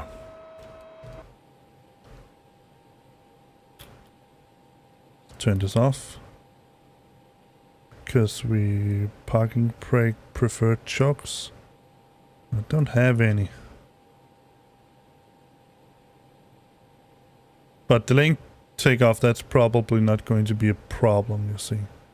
I'm not going to fly anywhere soon, so turn off the power. Alright, like I said, I hope that you've enjoyed this stream, this flight here with me, your pilot, and me, your co-pilot. So we hope, I hope that you've enjoyed it. I hope that you will come back nothing shorter than tomorrow, where I'm pretty sure we're going to take a little flight from... Well, I guess you probably wouldn't take this flight in real life because, I don't know, but from Israel to Irania. Irania. I don't know what it's called, and I don't care. I know where I'm going. So it's going to be Tehran. Okay, I'm going to say it in Danish, and then you can figure out where we are going. We are going to Tehran, Iran. Iran. So, yeah, I'm going to sign off now and let this plane cool down, and then it will be sharp and ready to take another flight with the Scandinavian Airlines. Unless I can find a livery for an Israeli airliner. That might be. I don't know. I'm going to have to look at that. Look that up. But yes. I'll see you around, hopefully. And I'm going to start planning that long haul flight. Something like Miami or Chicago, New York, perhaps. Something like that. I mean, JFK International. Something like that, but we'll see. Once we get to that point. So yes. I hope that you have enjoyed the stream, and I'll see you next time. Bye-bye. And as always, if you haven't followed me yet here on Twitch, then please do so. I am counting my ways very slowly up to the 50 followers I need in order to make affiliate, which means that I can just make a tiny bit of money on this, and that would be pretty cool.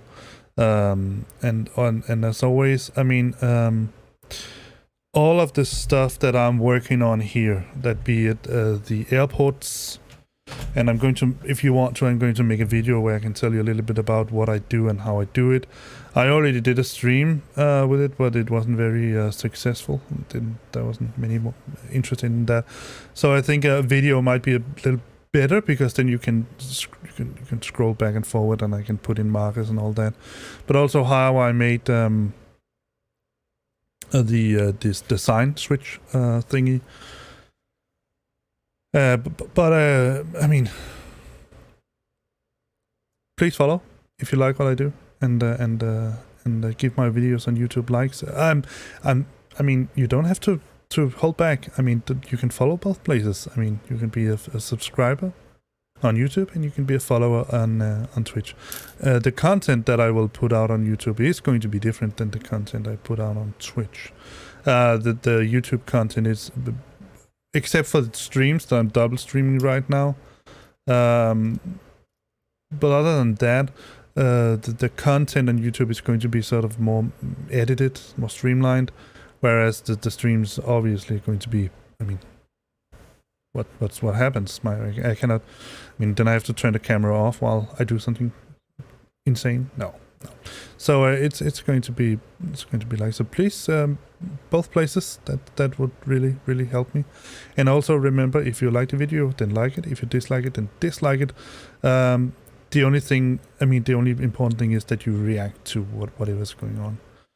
So I expect that if you like my streams here, then you will probably also like them on YouTube, because it's the same thing. I mean, the streams are. Yeah. There is one final thing I would like to sort of round off with, and that is regarding PFPX and TopCat, and I think they're called Flight Sim Soft, something like that. Let me just check it. Let's start PFPX.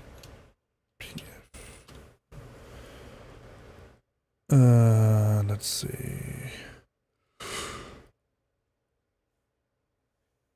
But they're part of Aerosoft, if I'm not mistaken, the company Aerosoft. I mean, they certainly carry their logo, which I miss.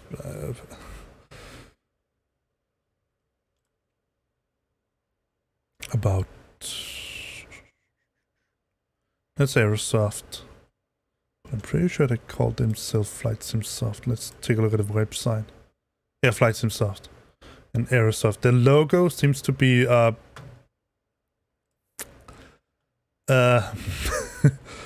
well, it seems to be a busty woman flying with her hands out. Look at it. I mean, it's a pretty interesting logo, actually. Yeah.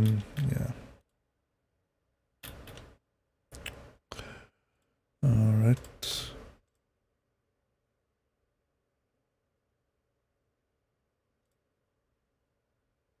Oh yeah.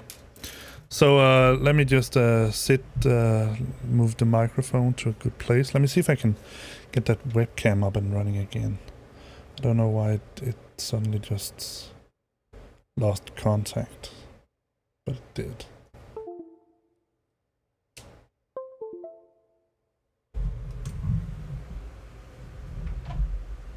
Let's try to...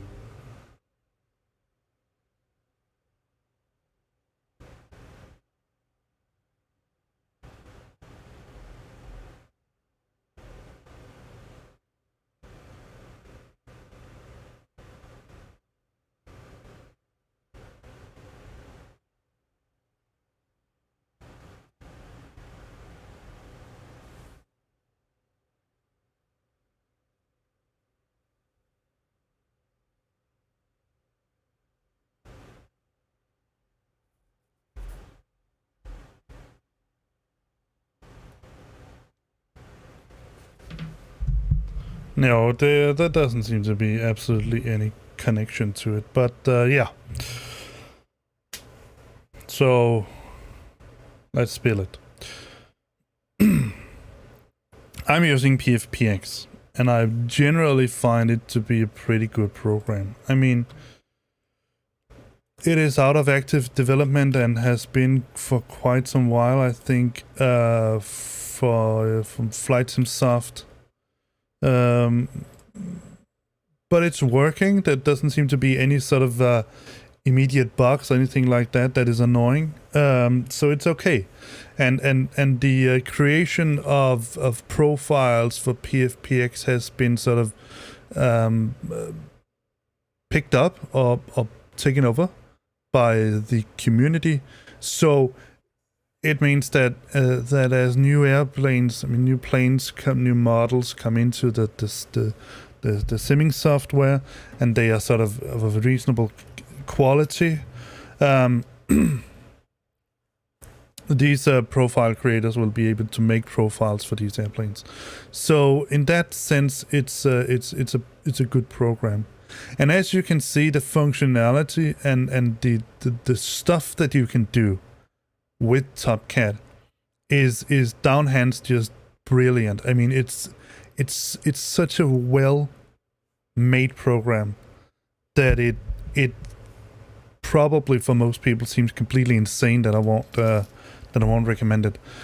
The reason why I don't recommend it, there's several. But let's take the more general one. So I'll say, unless you're flying one of the airplanes that I mentioned, and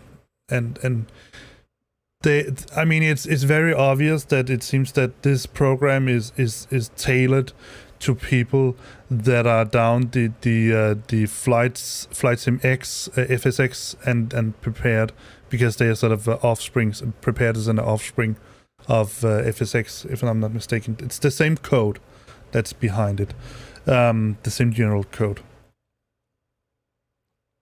So obviously, the planes that you find in TopCat will be tailored towards that, and I mean, the latest is 2016. That's relatively new, right? So relatively. But what I really cannot fathom is if they made two profiles in 2016, why the heck did they not make anyone for the A320? I mean, I know that ToLiss made an A320 later. Maybe it's that. I don't know. Nevertheless, never mind that. And as with TopCat, again, I think it's fair that a company says, we have done whatever we can with this software. I mean, there's nothing more for us to do with it. And therefore we are stopping active development on it. If there are any bugs, you can report them and then we'll look into it. But otherwise, you can consider the program finished. That's fair enough. What isn't fair is that, I mean, there's sort of there's two ways, in my opinion, that developers can do with something like this. A program that is its functionality is dependent on stuff. I mean, outside extra stuff. Profiles in this case here, airplane profiles. So I think that a good developer would say either we are going to not make any more profiles for this program here, but we are releasing the specs, the stats for how you can make profiles, so someone else can take that mantle and make profiles for it, just like with PFPX. Or the developer signs up for supplying their buyers, because you're buying their program, you're not getting it for free, you're buying it, and for, I would argue, not few money. I think it's about 54 euro or $54. No, yeah, 54. Let me just get the current pricing. No, not flight factor, AVTAP. Let's see, PFPX. Let's see. Yeah, €50 on the Aerosoft shop. If you want the bundle, it's more. And even if you have to extend your subscription in order to get sort of these extra stuff that is pretty nifty to have. I don't mind that. I mean, it's okay for flight sim, for PFPX. That's completely fair. I don't mind.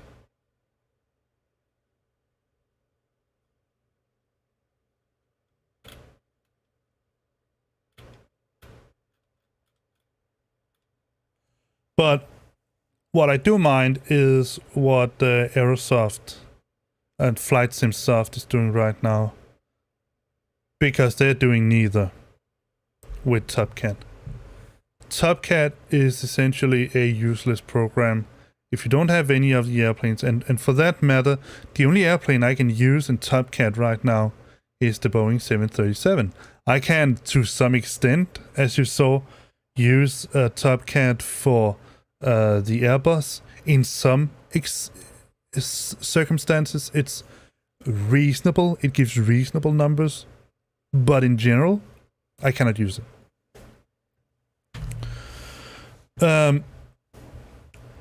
So I don't want to throw Flight Sim Soft under the bus.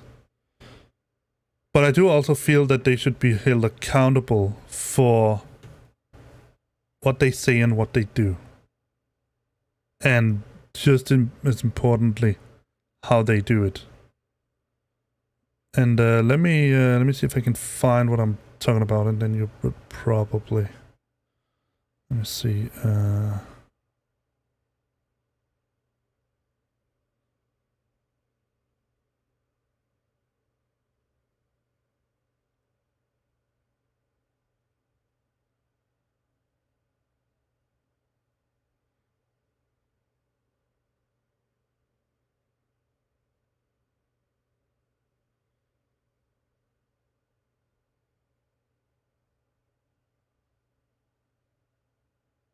Oh yeah, here they are. Let me see.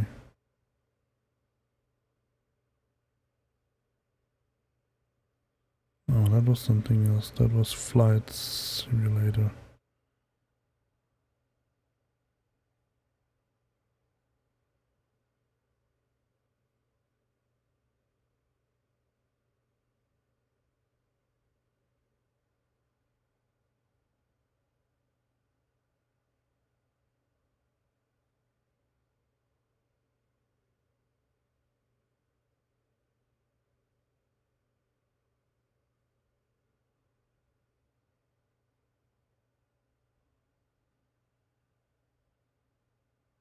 Alright, so let me start from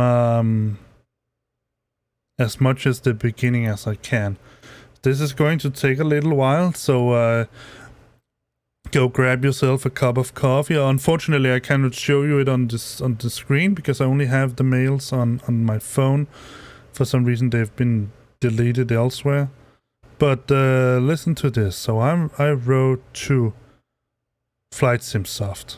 Dear developers, I'm the glad owner of both PFPX and TopCat, and I've used it to calculate takeoff and landing for the 737-800 in X-Plane 11.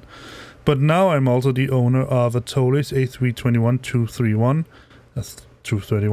with the V2533A5 engines, which are much more powerful than the old A320 CFM 56 5B4/5B4, and hence I cannot use my A321 to the full potential using TopCat. I would therefore please request the following. 1. We get some news about where PFPX and TopCat stands with respect to further development. The last post I heard was from 2019, and we are now in 2021. That's a long to go without that's a long to go without any news at all. 2. New aircraft files for TopCat, or 3. A tool for us to make the aircraft files ourselves the same way that they're made for PFPX. I will look forward to hearing from you. Sincerely, Michael Hansen, me. So this is the answer that I got. Hello, Michael. Unfortunately, adding new aircraft types is very time consuming. Yes, I can understand that. But you, from 2011 to 2021, you have made 2 profiles. 2 profiles. 2 profiles. And you released them in 2016 for the newest Boeing. So, sorry. We have had already plans to redesign TopCat to allow users to create their own profiles. ... But due to the economic situation, insolvency of Air Berlin, we had to orientate ourselves in a different direction. Which is what? Please use the following and this just pisses me off, honestly. Listen to this. Please use the following coupon code if you decide to extend your server subscription for PFPX sometimes. This pisses me off in such a way that you cannot imagine. She just completely gives no answer at all. It's Judith Blashing or whatever she's called from one of them from Blashek. I think it is. This is a no answer. This is a sort of a what do you call it? It's a company management answer. No answer at all. Just political answer. I hate it. Sorry, I'm really mad about this. So I'll get back to the keyboard and I say, dear Judith, and I try to be. Hopefully, in my opinion, I try to be sort of modest and reasonable about it. So I say, dear Judith, I can definitely appreciate that it can be very time-consuming to create these profiles, which is why I suggest that you allow the community to do it. I'm certain that there are hundreds of aeronautic fans who would love to create these profiles if they knew the structure of the files and all the encoding format used to create the .acft files. Right now, I know from the reactions of different fora that a lot of people feel that they have bought a program that quickly has become useless, including myself to a degree. Ensuring us a way to keep our PFPX/TopCat updated with our favorite aircrafts will go a long way to alleviate this problem and may even add new potential buyers. So I try to give an incentive, right? Then again, these are just suggestions. Sincerely, Michael Hansen. And then she writes, we already had some users with C++ knowledge who tried to create an aircraft file without success. Yes, that was not what I said. I said they should have access to the encoding that you use. The program, how you encode it, how you compile these files in order to do it. Dear Judith, that's my answer. With the knowledge of the format and the content of the files, ? Because all I read on the fora is frustration of not knowing the format and content of the TopCat files. I sense that the answer to my questions are no. You'll not be updating TopCat in the foreseeable future, and you'll also not release the file format and formation of the TopCat files. Sincerely, me. And then she answers, I'll have to talk with Christian as he's the programmer and owner, but at the moment he's very busy. With what? And that was mailed April the 30th, 2021. Then I'm sent a mail. I answered her.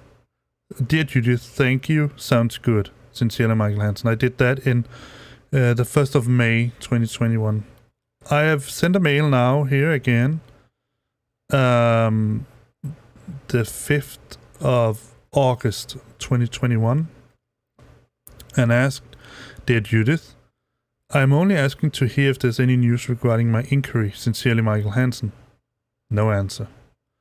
And I wrote a mail a couple of days ago where I basically say with a little bit more, I would say, reasonable frustration from my point of view, that I'm expecting to hear something from them. I mean, we are still paying for their products, so the least that they could do, that's the least thing, in my opinion, they could do, is to give us some freaking answers on what the heck is going on. You could say it's just one program, Michael, what the heck, and the sims and all that, they work. Yes, I know that. And I can get around it without using TopCat, because both the ToLiss and the A350, they have their own calculators, except for landing, but then I can use VAS toolbox, whatever it's called, flight sim toolbox, whatever it's called. I can use that for the landing part. It's not a problem. What's the issue here, in my opinion, is the principle at stake here. The principle of companies making me and others pay for products still. They're still taking money for PFPX and TopCat in a bundle. What the least they could do in that context is to take TopCat completely out of the equation and say, we only sell PFPX at the moment because we're working on a different version of TopCat, or TopCat has been taken out of the market because there's no active development on it still. Be reasonable, be fair about your company strategy. Don't make people buy stuff that the instant they pack it out, they cannot use it. Imagine this. Because this is, I mean, I'm so mad about this. First of all, because he gave me a bunch of non-answers and then just silenced. Imagine this, you go down to a shop and you buy yourself a television. And the shop says, well, it's a good television, you can look at it, it's nice and all that. Yes. Then you come home, you plug it in, and then you notice there that the connection is outdated. It's an older format that you cannot use anymore.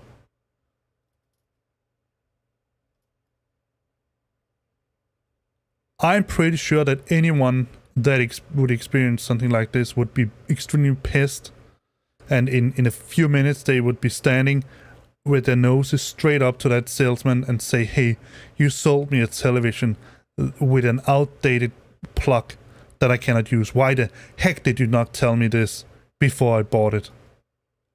That is my opinion about the strategy that Flight Simsoft is doing right now, and that is why, as good as that, and that it's also Aerosoft, because they are having that program on their server as well. I mean, their service as well. I'm not sure whether they have. Let me just check if they have TopCat here. No, they only have Professional Flight Planner. But I do know. Let me just go to not that. Let me just go to Flight Simsoft's web page, if I can find the one I would just add. Let me see. There. So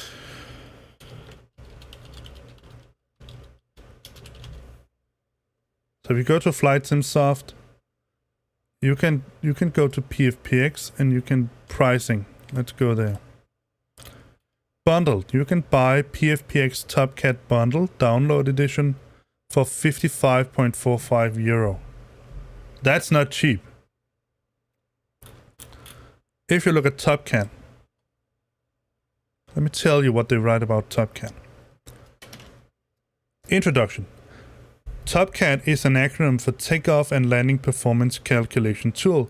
It's a highly realistic, easy-to-use planning tool for all serious flight simulator enthusiasts. If you haven't, upgraded since FSX, of course. It brings into a single application all of the calculations required to plan a safe and repeatable takeoffs and landings. TopCat will provide you, the captain, with load sheets, takeoff and landing performance analysis, individual runway tables including all relevant speeds, optimum thrust and flaps, configurations, derated and assumed flex temperatures and stop margins. TopCat is similar to real-life software and was developed by professional airline pilots. Product features. Microsoft Windows applications made by professional airline pilots does not require any other software. Easy to use, user-friendly interface resembling real-life software. Worldwide database with close to 10,000 airports and 28,000 runways, including obstacle data and engine out procedures, EUSITs. Takeoff and landing data for abnormal configuration, engine out, flapless landing, inoperative thrust reversers. Ready to print and ready to save load sheets, takeoff and landing reports. Build your own individual runway tables for your favorite airports. NOAA, EVAO, Vatsim and Active Sky weather supports FS 2004 and FSX. A wide variety of units, kilograms, pounds, meter, feet, hectopascals, inches of mercury for your personal needs. Editor to add or modify runways and airports. Nowhere on that page does it say that the aircrafts that you have inside, it doesn't even say which aircraft they have. Nowhere in here does it say how old this programming is and how old the aircraft that you have, the profiles that you have inside, that they are. And that, in my opinion, is not only bad marketing, I would call it cheating. I'm so pissed about this. So you cannot imagine. But I'm not going to rob you. If you already haven't got a bad humor, your bad mood, you'll probably get it from listening to me. But bottom line here is, this here is the reason why I will not recommend neither PFPX or TopCat. Not because it's not good programs, not because you wouldn't get a lot of functionality out of PFPX, but simply because I cannot and will not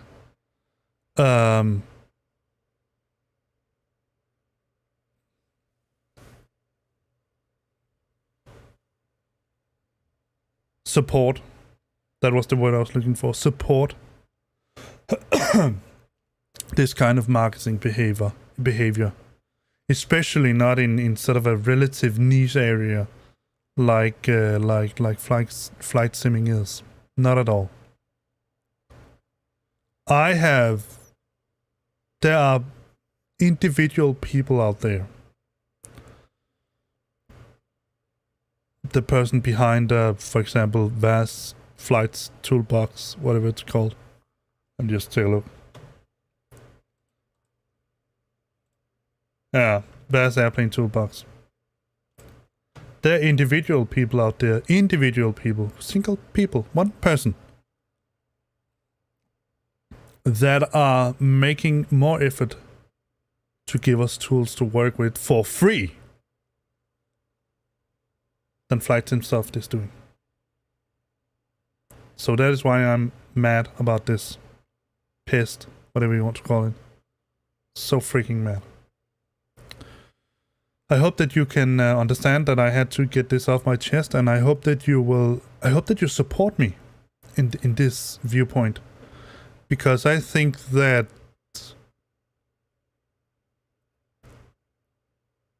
it's unreasonable behavior not answering mails when you get them, even though they are critical mails, criticizing you. Answer them fully, answer them real, say something. She said they had to orientate themselves in a different direction. What is that? Are you making new programs? Are you doing something completely different? Have you closed shop? What? I mean, give us a freaking answer. And then, if you have closed shop, if you're not going to make anything new, anything of this kind, then for freak's sake release that code so other people can pick up and make your programs useful again. Alright, that's all you get from me. I'll sign off now before I begin to yell into the microphone or something like that. And the reason why I'm so pissed, just finally, it's the final thing. The reason why I'm so pissed is because it's a good and useful program. If it was useless, I wouldn't care. I would go in a different direction, do something else. But this is a good and useful program. And they have just, put a lock on it. So that's why I'm so pissed. Alright, I'll sign off now. I hope that you will, despite this, maybe even because of this, I don't know. Neither way, I hope that I will see you tomorrow again for another stream. So, stay safe out there and all that. And I will, I'll catch you on the flip side. Bye-bye.